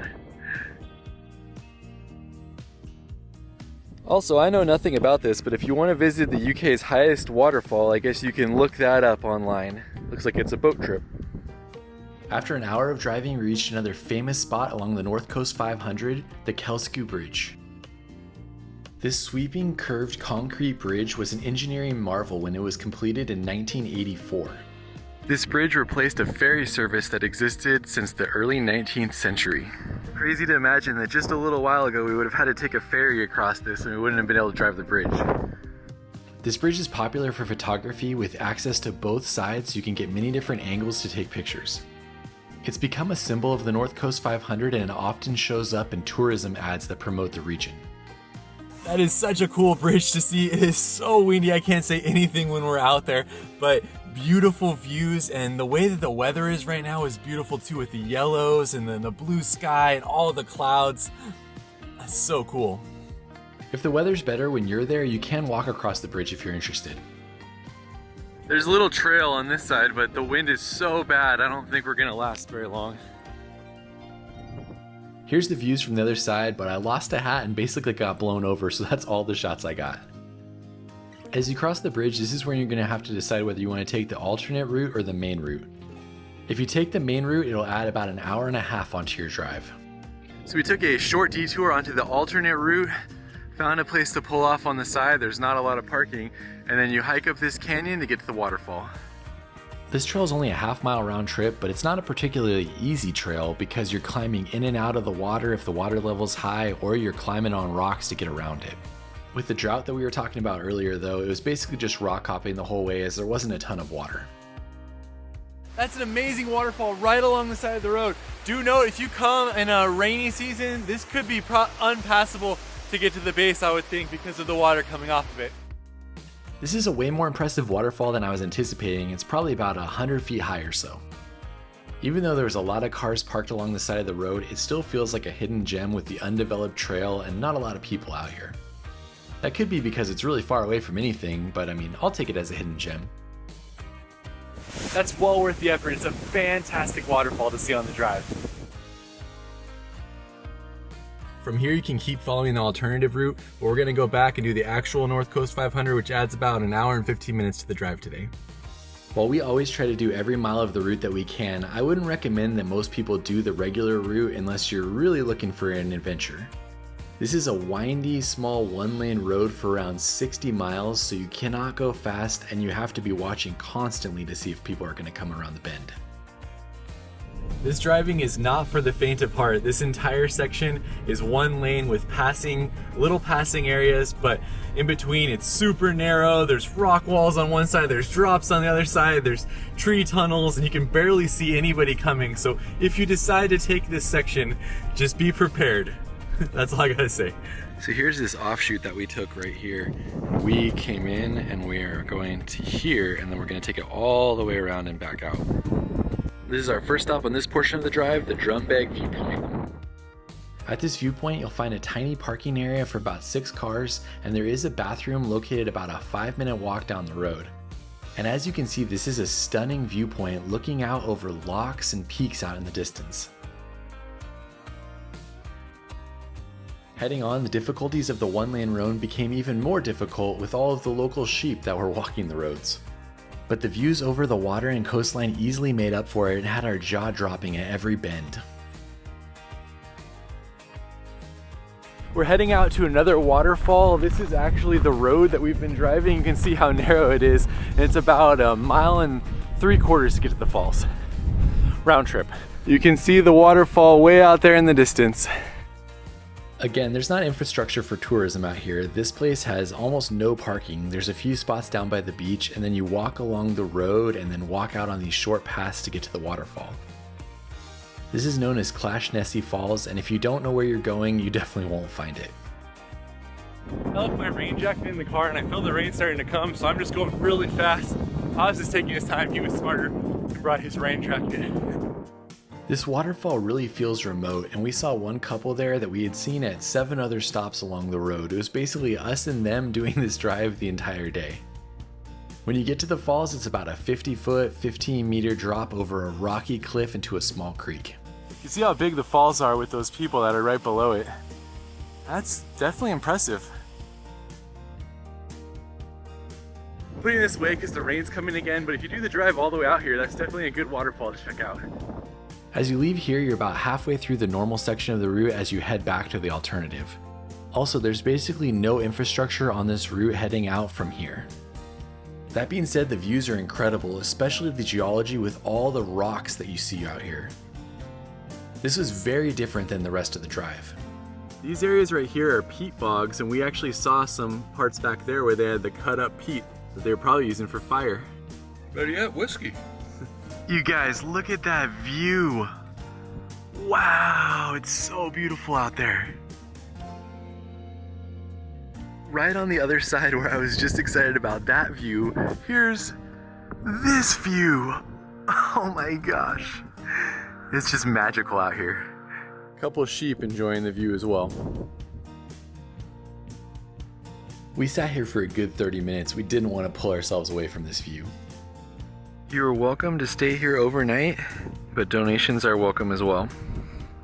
And this is the route that we took right here. We left, went all the way around, and we're coming back. Let's see where we're at right there. As we made our way back around after our 2-hour detour, we were very happy to be back on the main 2-lane road, which is massive compared to what we were driving. The road here was taking us to one of the spots I was most excited to see, the ruins of Ardvreck Castle. The rain was coming in, so Pops opted to stay in the car, but I headed out as I had to see this 16th century stronghold. It was built around 1590, and today only a single crumbling tower remains on the rocky island sticking out into the loch. Pops decided to sit this one out, and he's probably the smarter one, but how could I pass up a ruins of a castle right along the water? I mean, this is just amazing to be able to walk right up to the ruins. Nobody even here. The castle was used until the late 1600s, and then it's said that in 1730 it was struck by lightning, setting it ablaze and leaving the only pieces that you see left today. I read online that there's a lot of associated ghost stories with this castle, and that people have said that they've seen ghosts walking around the ruins late at night. You guys, Scotland is just on a different level than everything else is. I'm just constantly blown away by everything I'm seeing here. I thought maybe Pops was a smarter one because of the way the weather was on the way out, but it was sunny, perfect out there. I was the only person out there. Pops made the wrong choice. That is epic to see. Now we're heading on, and we're gonna check into our hotel to end a crazy day on the North Coast 500 and our Scotland road trip. This is one of those days I'll never forget. The amount of beauty we saw on the drive today is just incomprehensible. It's one of the most beautiful days I've ever had in my life, I think. As you drive away from the castle, be sure to look back and you can get this epic view of the castle with the mountains surrounding it. We were beyond exhausted from our amazing day, and we had about 35 minutes left to drive to get to our stop for the night. Along the way, we only pulled out once to take in the views of the beach, and we were able to see a rainbow greeting us as we got into town. We chose to stay in the small coastal village of Ullapool, and basically this is your only option if you're looking for a hotel or Airbnb on this stretch of the road. I would highly recommend that you book this well in advance, as I looked about 2 months in advance and was able to get the last thing in this entire town. There's just not a lot of options here, and if you're not driving a camper van, you definitely got to take what you can get. This is our room for the night. We had to book on Airbnb, as 2 months ago there was no available hotels, but look, Pop's got a nice big bed. I got a good small bed, and we have a table that looks out on the water. How do you beat that? And we got a bathroom in there that Pops is hiding in. Beautiful. Nice big shower. It's a lot better than what we had last night. We actually have a toilet seat. And we even have a shared patio. We hadn't eaten in about 6 hours, but we were exhausted and didn't really want to go out, so we had to force ourselves to go walk into the town and find something to eat. So we were going to eat at this restaurant, but we found the chippy, and it's won a ton of awards, and so we're like, well, we gotta have the best chippy in the North winner from 2023, the best chippy in the Northwest 2024. So fish and chips and a little ice cream to go with it. All right, here we go. Look at that. They said that this is fresh caught every single day here.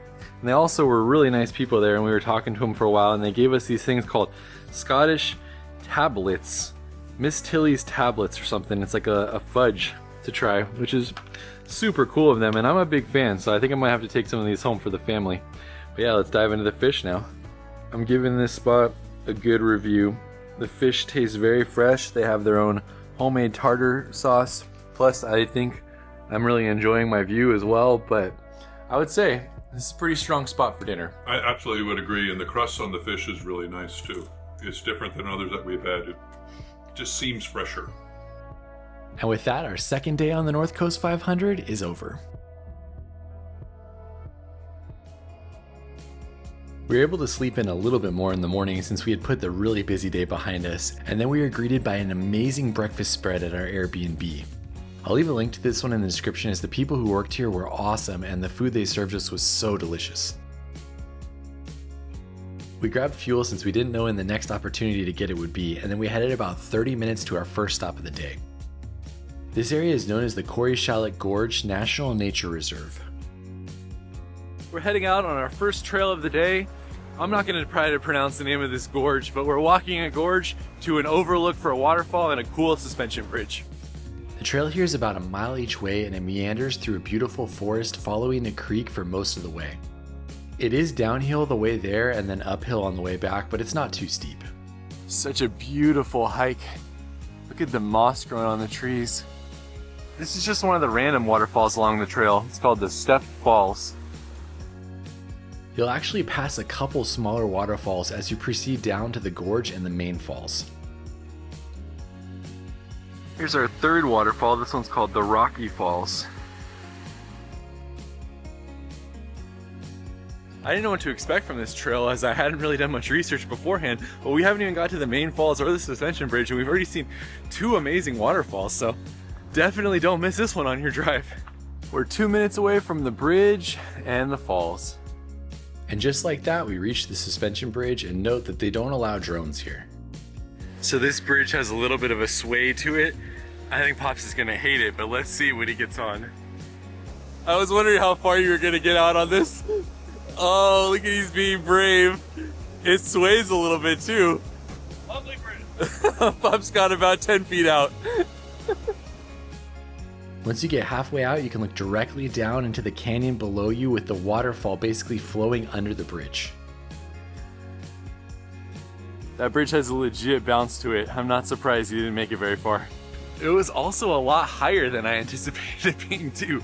I'm heading out to the viewpoint, which is another 5-minute walk. This viewpoint is what allows you to really see how big the gorge is with the waterfall way out in the distance. Plus, it's pretty cool to be able to walk out on this elevated platform that you can see right through the bottom of. Wow, who is that? Is that Pops walking across the bridge right there? Wow. Check it out. There's proof that Pops actually walked on the bridge. Well done. The gorge here stretches out for over a mile, and at its deepest it plunges about 200 feet down. The waterfall itself has a 150-foot drop. Wow, that was an incredible waterfall. A great start to the day. Scotland road trips are something else. All right, 6 people allowed. There's 5 on right now. That means I can go. You see the viewpoint I was at? It's right there. Amazing view of the gorge. The best part is watching how confident everybody is as they get up to the bridge and then they take their first step and it moves a little bit and you're like, oh, I don't know if I want to walk out on that anymore. As we were leaving, we entered rain for about 20 minutes, but luckily it didn't last too long and the sun came out quickly afterwards. During this section of the drive, we were just taking in the views again, especially as we were going along Little Loch Broom. There's actually a pullout about 3/4 of the way through the loch, and it was cool to be able to get out and to take in some of the views. There was even a picnic table there. So here's just another random viewpoint on the drive. Nothing special, I guess. Look at this, incredible. No signs, nothing. It's so epic. There's the pullout for the viewpoint right there, leading to this. From what I could tell, this spot was known as Grunard Bay, looking over Little Grunard Cove. Honestly, this might have been my favorite viewpoint of the entire trip. I almost lost the drone here because it was so windy, as you can see in this time-lapse clip that I shot. We continued driving on the coast, then along beautiful lochs, then under staggering mountains on both sides of us until we made it to the town of Gairloch. This is another one of the bigger towns on this drive, and here you can find a gas station and some places to eat. We stopped at this welcome center, art gallery, and souvenir shop, and that's where we found lunch. We're all in on these Scottish tablets now, so got these ones that are made locally, and they're very good. Kind of like Josh said, kind of a combination somewhere between brown butter and brown sugar. Very nice. Pops is continuing his culinary adventure with a cheese and baked beans toasty. How can I pass up on a cheese and baked beans grilled cheese sandwich? I may have created something new now. You're gonna make that for yourself now? For all you guys who follow Josh, something new for you to try. You can make it at home. you can all imagine what it tastes like. That's really nice. It tastes like cheese and baked beans. Yum. I went with a normal ham and cheese sandwich, which I think was the better call, but Pops raved about it for the rest of the trip. From here, the road headed inland, and it was more one-lane driving with some great mountain views and even more loch views around us. We pulled out whenever we got the chance to just sit along the side of the road and take in the views for a few minutes.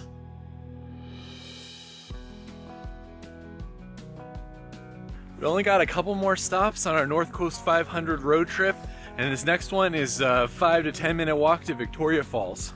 That was only about a 3-minute walk to the viewing platform. This little hidden gem was named after Queen Victoria, who visited the area during her 1877 trip to the Highlands. It's a nice little waterfall for how easy it is to access, and there's also a little bit longer of a trail that takes us back to the parking lot, so we're gonna do that. We didn't see another person on this trail, and we took the loop which headed up towards the top of the waterfall and allowed us to see the slick rock that kind of leads into where the falls are at. With how low the water level was, we could actually walk out pretty far onto it, and it was cool to see. The loop trail takes you up to a great viewpoint over the loch. Yeah, it's definitely worth doing the loop. You can see the cars down here. It's not very long of a trail. You get to see the waterfall and you get to see this view. Shout out to Pops who told us to do the loop trail because it was nice to come up here and get this view. I still can't fathom how good this weather has been for us. I mean, we've had our share of rain, but overall it's just been beautiful and sunny for 90% of the time that we've been in Scotland. Heading on, we entered into one of the most renowned areas of the drive, known as the Torridon. This area is famous for its dramatic mountain range, which is often called one of the most beautiful in the United Kingdom. And while we didn't get to do any hiking here, just driving along and seeing these mountains on both sides of you is amazing. As we were driving, we screeched to a halt as we saw some Highland coos right on the side of the road, and we were able to pull over to check them out. These cows might have the best view ever right here. They weren't very active and didn't come close to us, but this is one of the most iconic sights to see on any Scotland road trip, so it was cool to be able to check it off on this portion. Continuing on, the views just kept getting better and better as we made it to the Loch Torridon viewpoint. This viewpoint really helped you to understand the majesty of the area, with the massive mountains on both sides of you and the beautiful loch stretching out into the distance. Even though it was windy, Pops and I sat here for a good 30 minutes.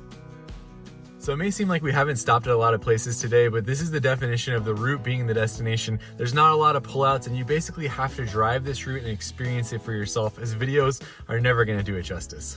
I think Josh and I just driving along here have said, this is beautiful, this is beautiful, this is beautiful. I think more than almost any other time. It's just everywhere you look, you're just overwhelmed with it. Yeah, I mean, and this is the random pullout that we're at right now. As you leave this viewpoint behind, this is another one of those times where you'll have to make a decision on if you want to follow the main route or one of the alternate routes. The main route from here actually goes all the way to Applecross, but it's a long, winding road that adds at least 2 hours to your drive. I would love to do it, but unfortunately we didn't have the time to do it on this trip. But we couldn't end our road trip without visiting the Balac na Ba, which is supposed to be the craziest part of the North Coast 500 and one of the craziest roads in Scotland. I love the moodiness of the mountains with the rain. It just adds such an interesting texture to them. And you can even see little waterfalls coming down the hillside. Right there and right there.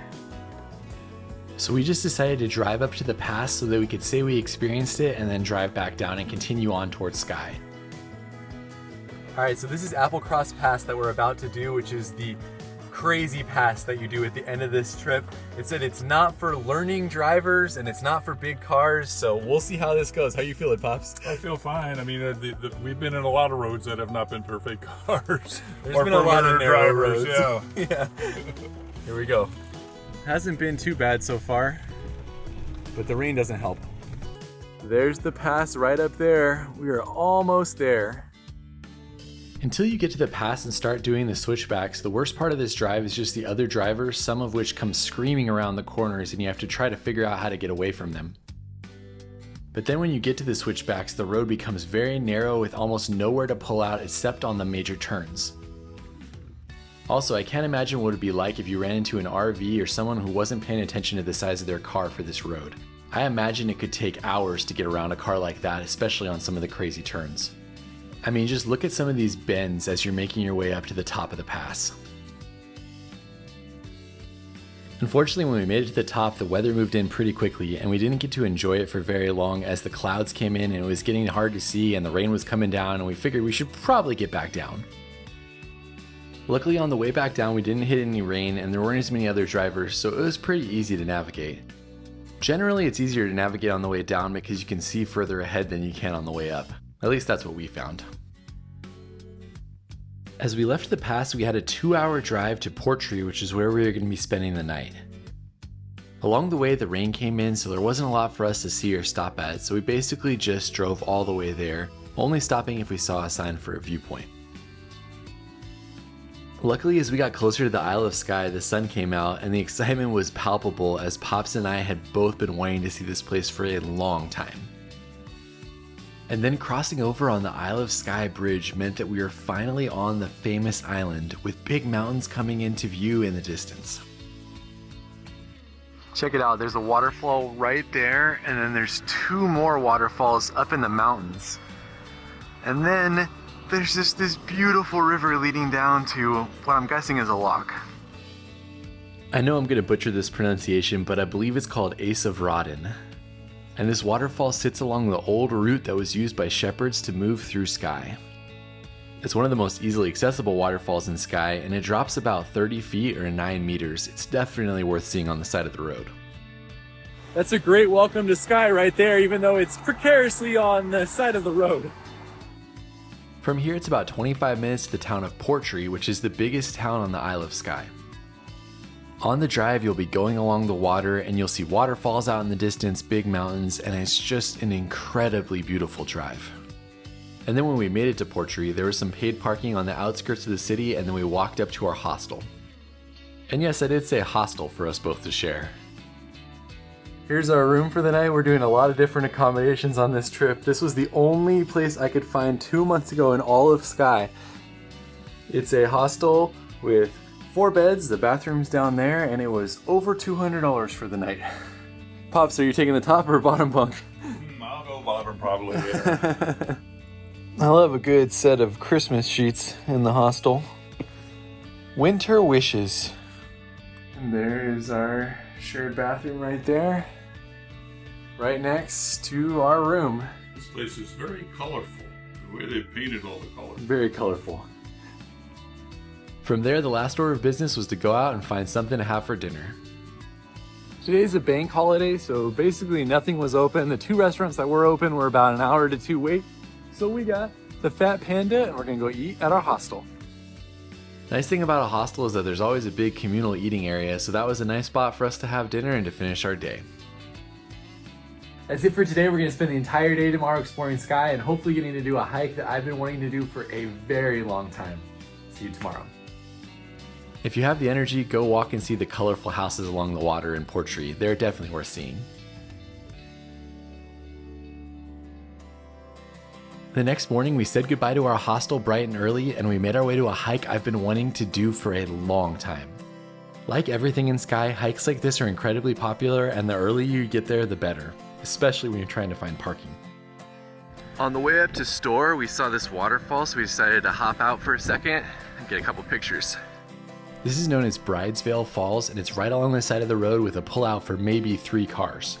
It's definitely one of the easiest waterfalls to get to in all of Skye, and it's about 20 feet tall with some beautiful views surrounding it. Here's the parking lot for Store at 8 o'clock on a Tuesday. Here's the pavement area. It is £5 for 6 hours, £7 for 12 hours right now. So this hike is something that's been on my bucket list since before I was even doing YouTube.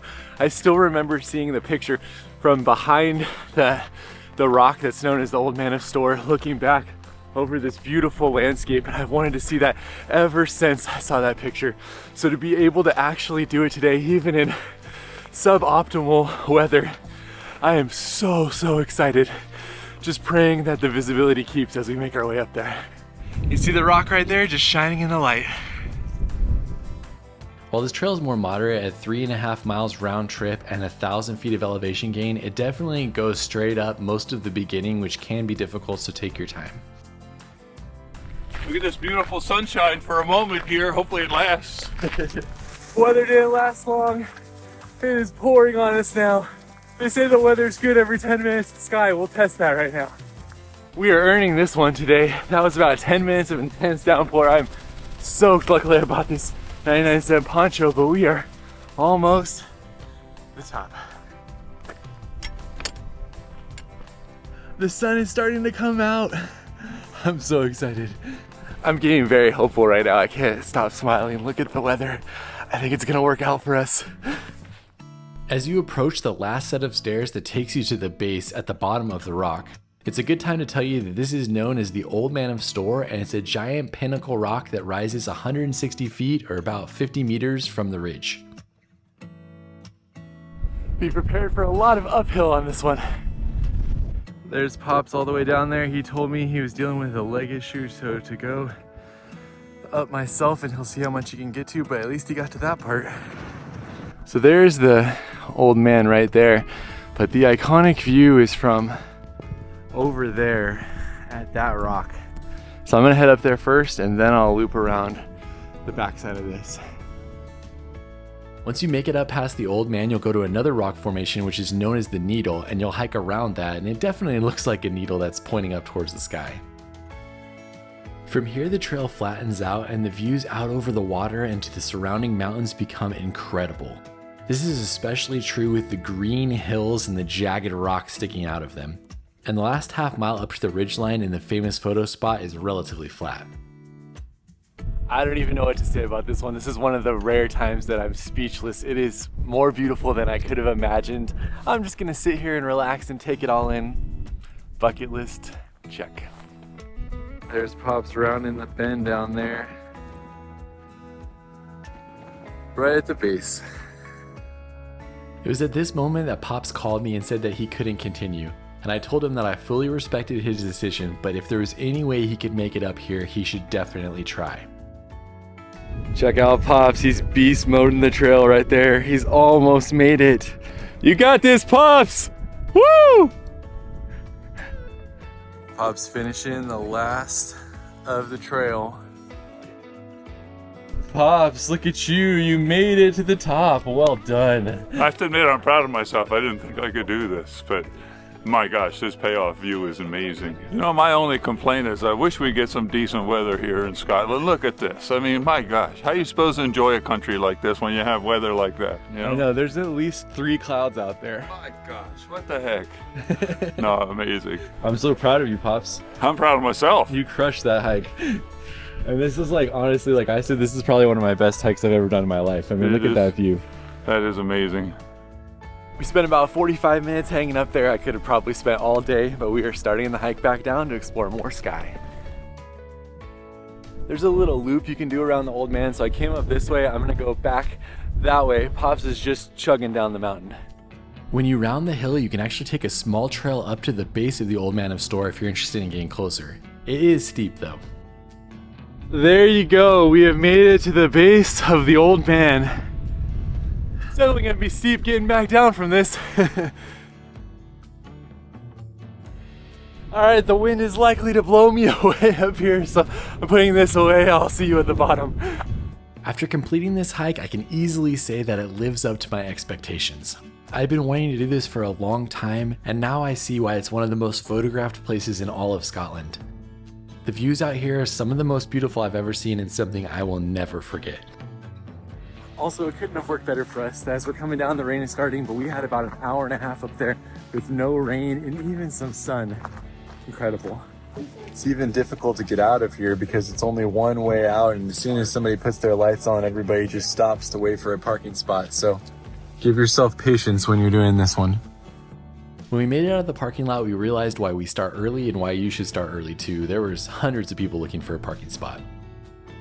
This is the Rig Viewpoint pull-off right here, and it has some great views, including the Old Man of Store way out there. This is a quick, accessible stop with no hiking required and amazing views over towards the mainland and back across the island. From here you can see the rugged coastline, and with a zoom lens you can even see the Old Man of Store way out in the distance. Our next stop brought us about 7 minutes down the road to another pullout for Lialt Falls. Again, this is easily accessible from the parking area with a 2-minute walk out to an elevated boardwalk and observation deck. From here you can see the falls, which are actually split into 2 different waterfalls. Wow, there's one waterfall right there, and then there's a second waterfall right there. That's awesome. I love when I do no research beforehand and I'm actually surprised by these views. I had no idea that there was a split waterfall here that looked like this. I have no idea where everybody is at. That's a full car park and there's only one other person looking at the double waterfall with me. That was pretty impressive. I did not expect that at all. As you can probably tell, Pops didn't get out at a lot of these spots as he was nursing a leg injury and had pushed himself pretty hard at the Old Man of Store. So he just hung out in the car for a lot of these viewpoints. The next spot brought us to Kilt Rock Waterfall, which is a waterfall that flows directly into the ocean below it. I was hoping to take some drone shots here so you could see it better, but unfortunately it wasn't allowed during this time of the year. There is a cool rock formation out in the distance though. That one out there is known as Kilt Rock. Supposed to be a giant wearing a kilt, do you see it? From here it was time for lunch, so we drove about 7 minutes to the Hungry Gull, which had come highly recommended. We knew it was going to be good when we got there and there was a full parking lot and a line out the door just to get a spot to eat. Luckily, it wasn't long before we were seated and we had some great food sitting in front of us with pastries waiting for dessert. I ended up going with the broccoli and wild garlic toast, and Pops went with the venison hash and a side of haggis sausage roll. And then of course we picked desserts to go with it after all our hiking. I appreciate them giving me a fork like I'm going to use a fork to eat this monstrous cookie, but definitely not. There's about 15 people in line now for that spot. It is definitely a great place to get lunch. They make some awesome food there. Plus this coffee is one of the best I've had on the entire Scotland road trip. Let's explore more Skye. We were hoping to drive around the entire island of Skye, but we couldn't find any place to stay for our second night here. So knowing that we were going to have a long drive later, we cut it a little bit short and we headed in through the Quorang. This is another one of the areas that's supposedly beautiful to hike in, and I can tell that it is, but we just drove right through the center of the rocks on a crazy 1-lane road where you have to pull out for people as you're making your way up over the mountains. If you do this drive like us, be sure to know what the limit is for driving on this road, as I had imagined that some of the bigger cars and RVs definitely would not be able to fit. It actually reminded me a lot of the drive that we did at the end of the North Coast 500 as you climbed over the mountains, had to turn out for people, but got amazing views. Plus there were sheep all over the roads. As we made it across the island, we arrived at the small coastal town of Idregill. At least that's how I hope you pronounce it. We didn't stop at all in the town, we just made it around the bay and then took the turnoff that drives along another 1-lane road out to a popular hike known as Ferry Glen. This hike is a little bit less than a mile round trip and it's called the Ferry Glen. It's supposed to have lots of cool formations and things, so we'll see what there is to do here. This is a great hike for the whole family as it's relatively flat until you get to the end and you can climb up to the top of the castle if you want. It's basically a landscape full of quirky grass hills and cone-shaped mountains, plus little ponds right along the side of the trail. Oh, and note that the castle at the end isn't a castle, it's just a rock formation that people call a castle. Known as Castle Ewan, you can see why it's called that, as it's like a rocky outcrop that looks like the ruin of a fortress. When you make it to the end, you can actually walk a small path up to the top of the castle if you'd like, but when you get to the top, you do have to do some rock scrambling to make it all the way up. Made it to the top of this mound called Castle Ewan. This is awesome up here. Look at those views. You do kind of have to shimmy through this narrow rock to get up here though. I'm just blown away by the beauty of Skye. It's unlike anything we've seen in Scotland. It's just so much beauty. Look at the waterfall in the distance. Everywhere you look, it's green and lush and just views stretching out far into the horizon. After spending some time up at the top, I made my way back down and then I took a different loop to head back to the car. There's basically no signs out here, so it gives it a bit of a hidden, secretive feel. There was even sheep grazing through the area, and as the rain started to roll in, it felt even more mysterious. That was a great hike. I loved it. Other than getting to the top of that, it's very family friendly. It's fun to have kind of the ferry element of the little rock circles that are for the ferries. Plus just the way that the mountains and everything look, it definitely feels kind of like a fairy tale out here. I would say that it's definitely a great hike for families. Now we're gonna head on to a castle before one more hike in Skye after that. Almost back though. It was just right at the end that it started raining. But it is coming down, it's windy and wet. I ran the last quarter of a mile to the car to get out of the rain, and then we headed down the one-lane road and back towards the bay. I don't know if you can see, but that pass where those cars are at right here, that's where we came over from the other side of Skye. We drove about 45 minutes to Dunvegan Castle, which is our next stop. This castle is a small fee to visit, but it's well worth it as it's the ancestral home of Clan MacLeod, one of the most powerful Highland clans. It's also Scotland's oldest continuously lived-in castle for over 800 years. The tour is self-guided and you can explore the castle however you please. When we were there, it was pretty busy as they had just dropped off a couple tour groups, but it was still easy to get around and to see all of the main attractions. By far, the thing you have to see when you're there is the ferry flag. This is known as the ferry flag. It's the most treasured possession of the clan, and it's from the 4th century. There are many different stories about the ferry flag and how it came to be. I think the best though is that it was given to the clan by fairies, and that the flag has magical powers that can only be used 3 times. Over the course of history, supposedly it's been used twice, and so there's only one use left. It's definitely a symbol of pride for the clan and a cool piece to see while you're in Scotland. This is the dungeon that we're in, and there's another level to the dungeon down there as well. Since it has been continuously lived in, not all of the rooms are open to the public, but there is a lot to see and it is a very cool tour. Another highlight was the Great Sword of Dunvegan, which you can see at the end of the tour. Kind of creepy. I wasn't expecting her to be there. When you leave the castle, you can walk outside and look around the grounds and out over the water in front of you. It is a beautiful property with expansive views. The highlight for me was that sword. That's from like the 15th century, I think. It kind of felt like the sword, you know, made by the elves. The Great Sword of Dunvegan. Yeah, like from the Lord of the Rings or something. Glamdring or one of those other kind of swords. That was really cool.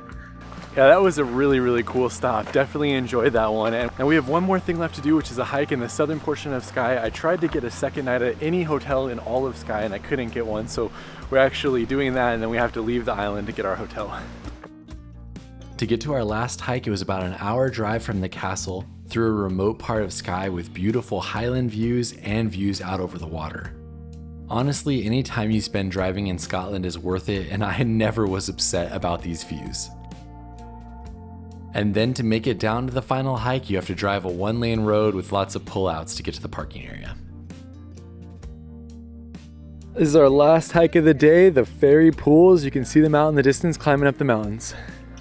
Note that every place you go to has a parking fee. Usually it's around £3. This one was £8. A couple of them have been £5, but I probably spent about 30 or 40 pounds in parking today.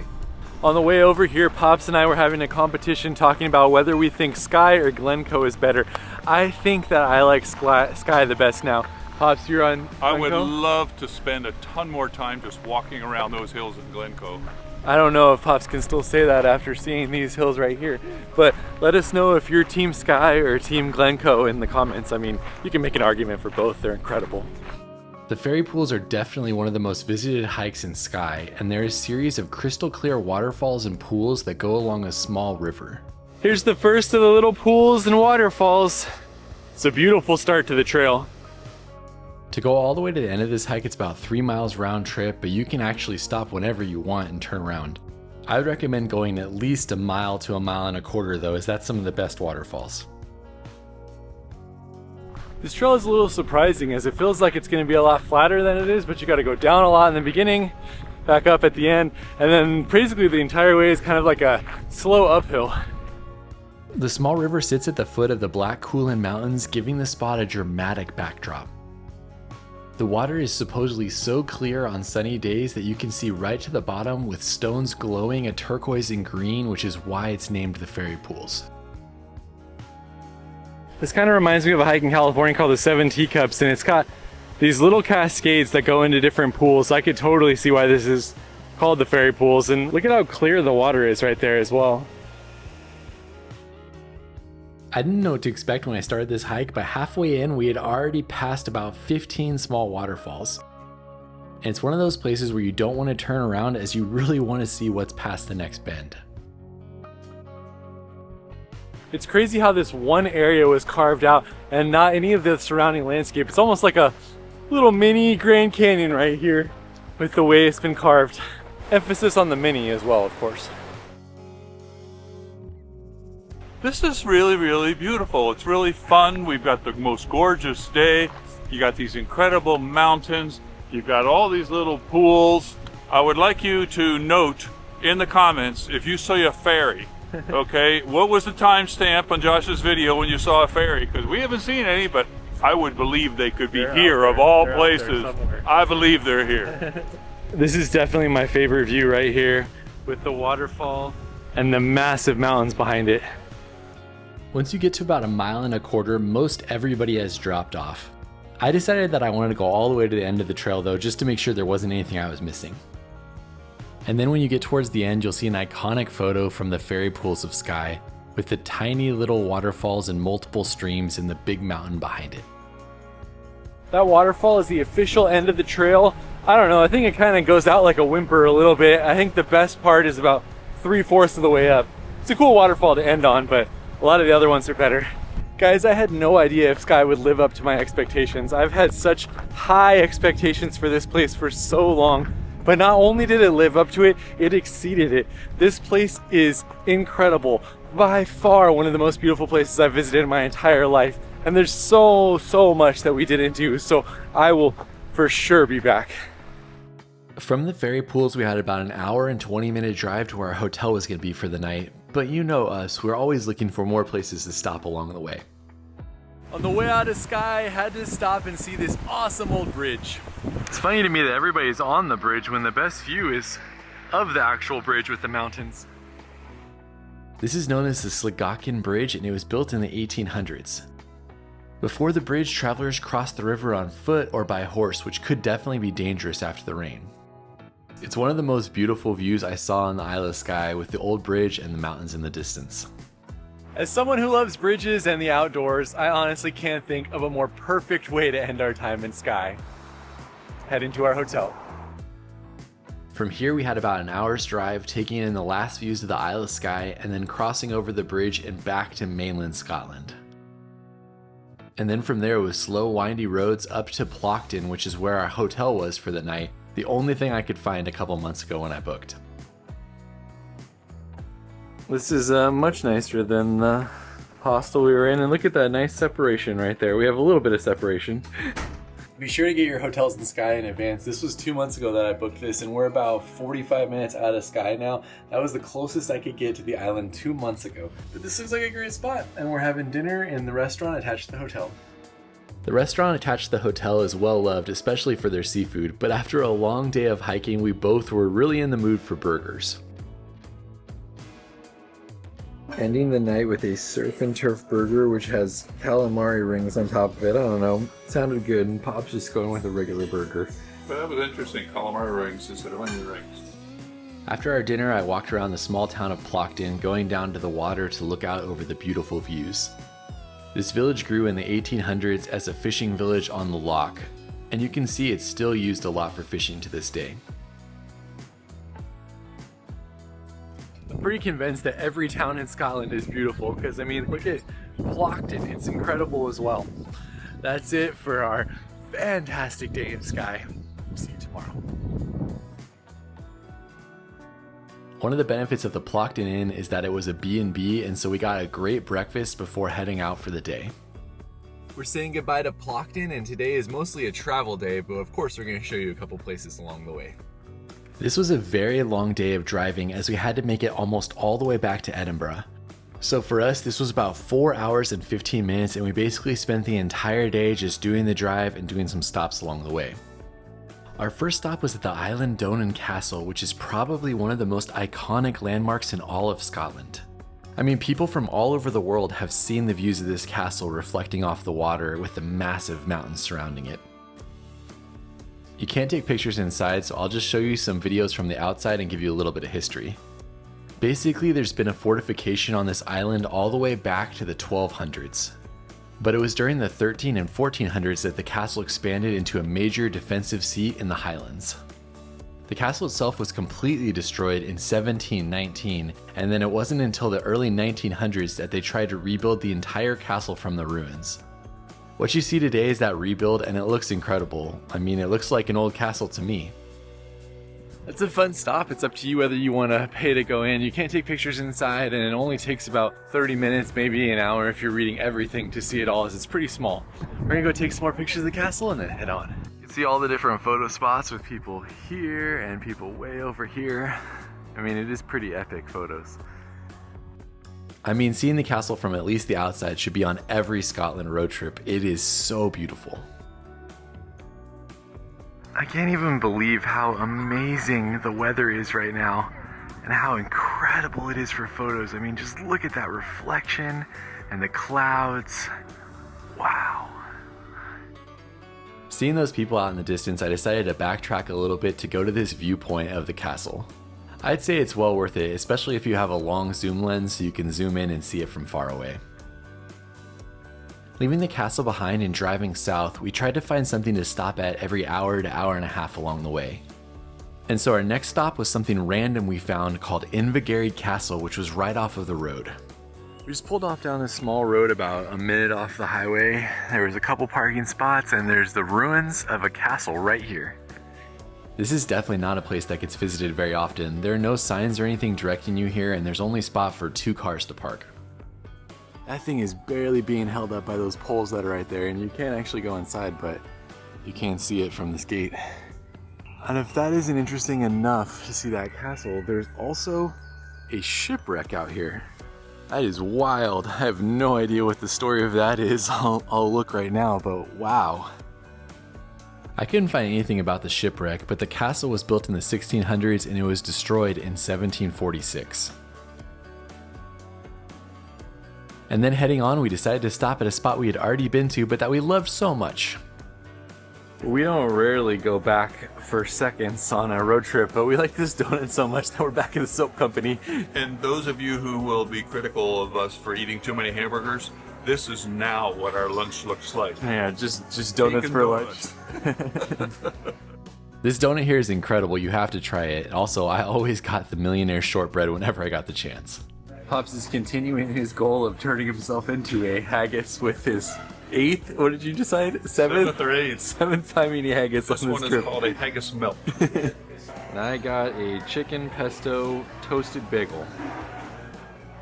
If I had to pick, I think I'd probably like breakfast more than lunch, but it's a great place for food.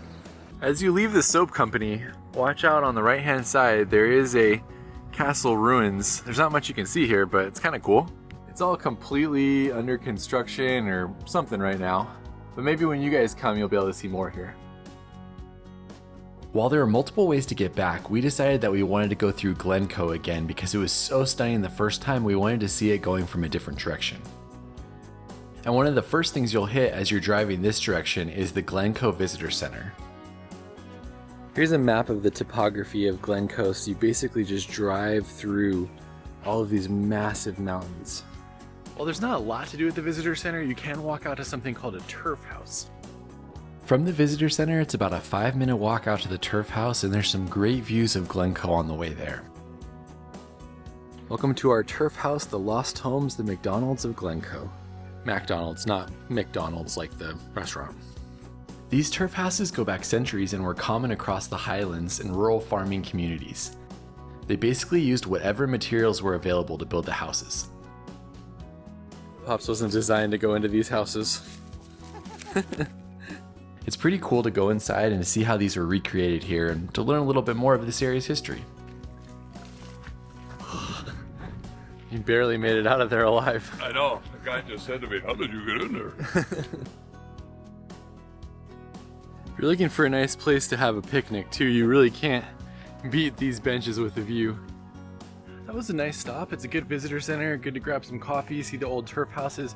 Now we're gonna drive through Glencoe for the second time. There really is nothing like driving through this fantastic part of Scotland. The big mountains, the waterfalls, the lakes, the green, and even how moody it looked with the clouds moving in. It's just something I'll never forget.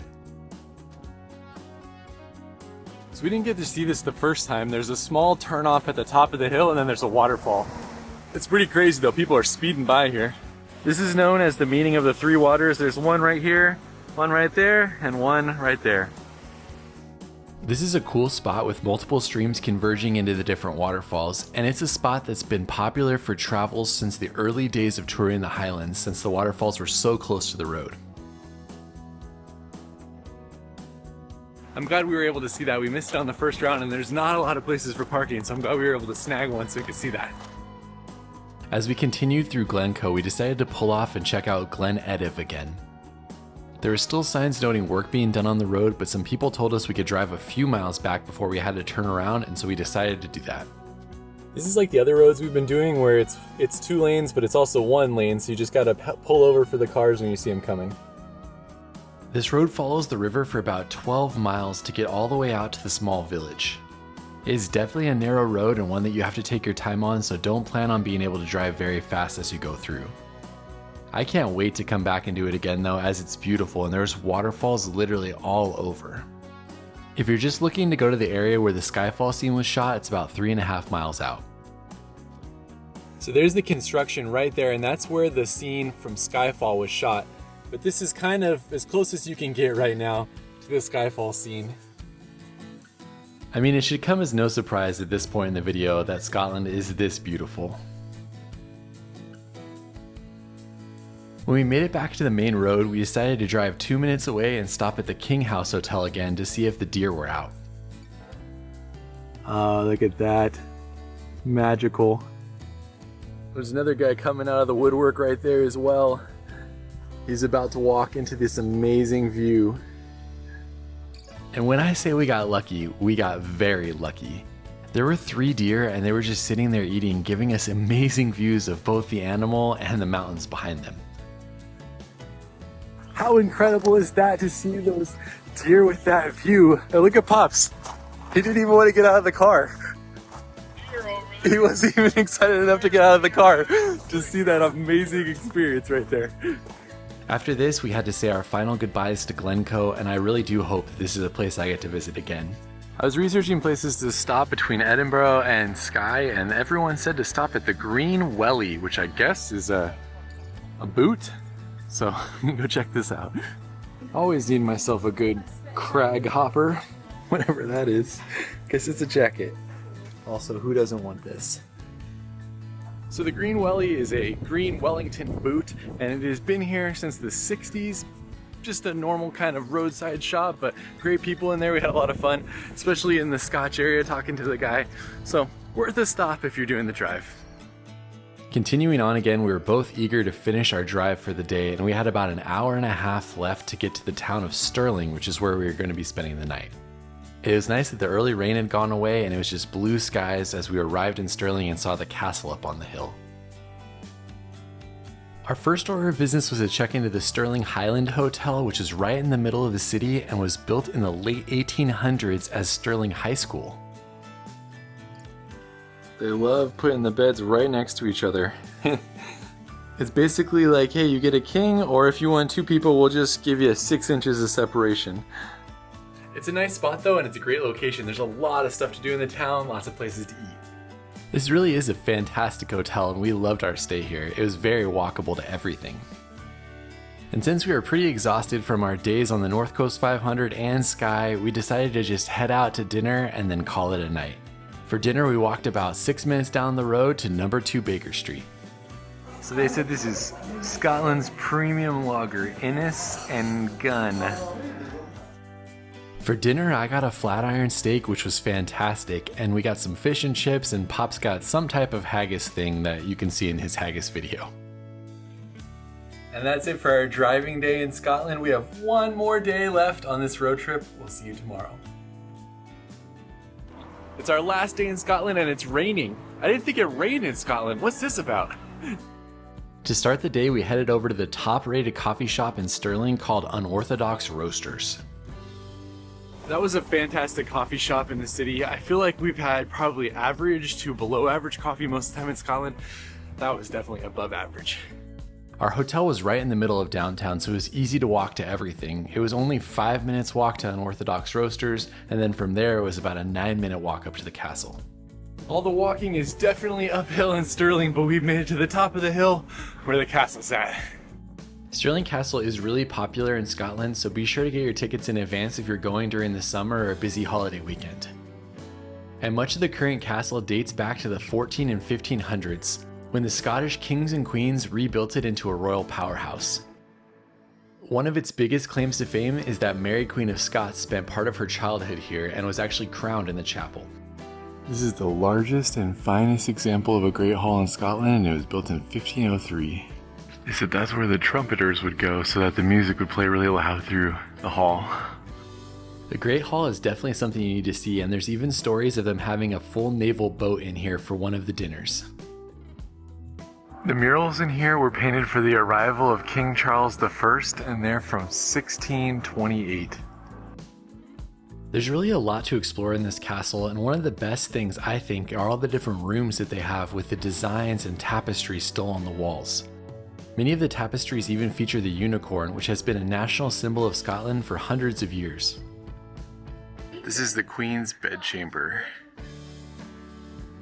And another famous thing to see here are the Stirling heads. While you're reading about the different paintings, you can look in the mirror and see them so you don't have to strain your head.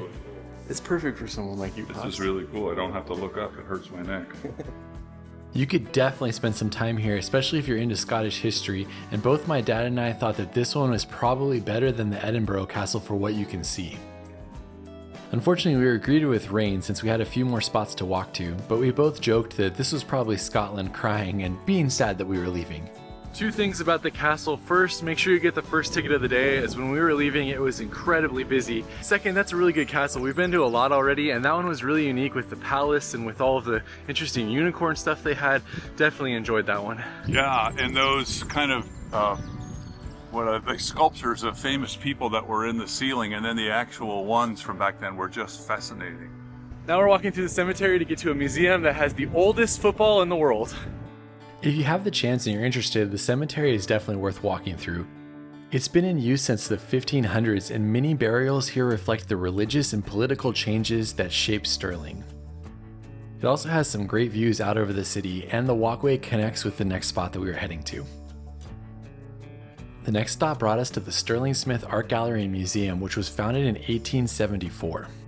It started as a small Victorian gallery, and over the years it's shifted into a full regional museum. And it's well known for its Mary Queen of Scots artifacts that it has and the world's oldest football. And here it is, the world's oldest football. So the world's oldest football was discovered behind wooden pallets above the Queen's bedchamber, in all places, in Stirling Castle in the late 1970s during building work. This room was decorated in the 1540s by Mary Guise and King James V, parents of Mary Queen of Scots. Mary was born in late 1542 and arrived at Stirling in 1543. So it's just possible that the ball was a toy used by the young queen. How it got in the roof of the paneling, we do not know. You know how the ball got lost in the ceiling. A bunch of kids were playing with it and they kicked it too high and it got stuck up there and nobody get it down. And then they just put wood paneling over it and found it 400 years later. That's pretty amazing. Also, for all the American viewers, this is soccer ball. We were just inside of that room. It's cool to know that that's where they found the football. This is hilarious. Football was recorded as far back as the 14th century when complaints by merchants led the king to ban it. And then look at this quote right here about football. It was also banned as an unruly pastime counterproductive to national harmony and interests. I mean, that's not far off from the truth. Hilarious. It totally is in some places. One of the women who was working there told us that they have over 40,000 objects in their collection, ranging from tiny trinkets to large historical pieces. Hey look, it's Pop's Queen of Scots. Pop's Queen of Scots, that's where that rhymes. We spent about 45 minutes here and we were both very excited to see the football. Heading on, the rain was pouring down and we decided to stop at a local delicacy known as Stevens for lunch. Pop's got a steak pie and I got a sausage roll. Plus we got pastries and we got a drink, and it was £9.22, so that's a good meal. I've also been missing sausage rolls. I ate them all the time when I was in London. I haven't seen a lot in Scotland, so I'm so excited to have another sausage roll. That's a good sausage roll. Nice crispy puff pastry on the outside, good sausage on the inside. Pops, how's yours? Good steak roll too, same thing, nice flaky crust, good flavor of the steak, very nice. Good spot in Stirling. Our lunch spot was also right next to our last stop in Stirling, which was the National Wallace Monument. After paying for your ticket, you have to take a shuttle to get to the top, and you know that with narrow stone steps and heights, Pops was definitely not going to be doing this one with me. We're climbing the tower. They warned it is very windy. The monument was built in 1860 to honor William Wallace, the Scottish patriot who led forces during the Wars of Independence. It sits on top of a hill where it was said that Wallace watched the troops move before a big battle. Made it to the top. It's a lot of stairs. The tower itself sits 220 feet tall or 67 meters, and you climb around 245 steps to reach the top.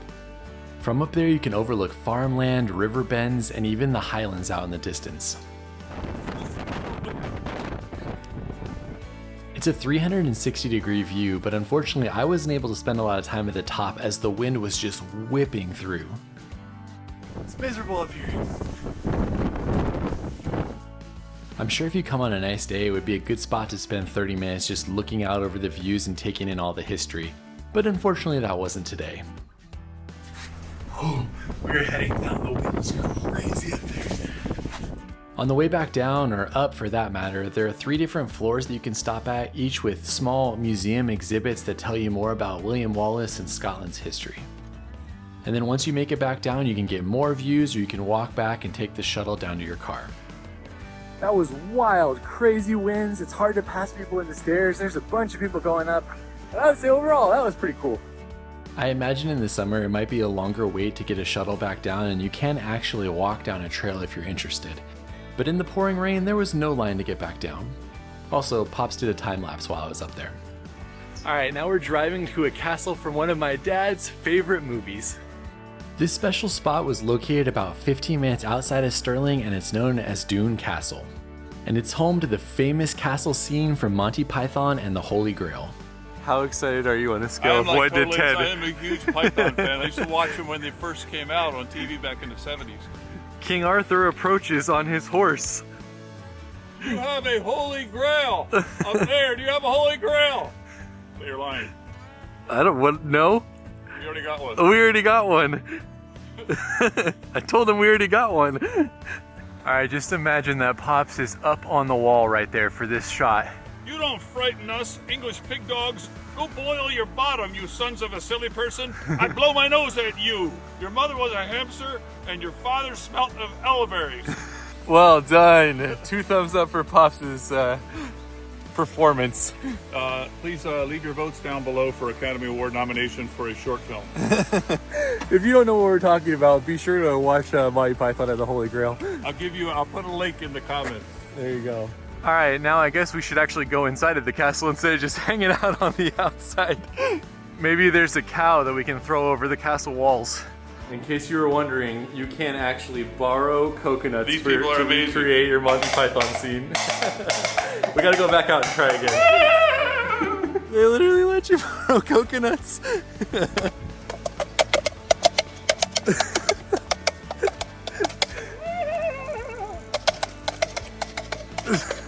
So that would have been where it was filmed at, but you can't go up there anymore. This castle was built in the 1300s and it fell into partial ruin in the 1700s before restoration in the 1800s.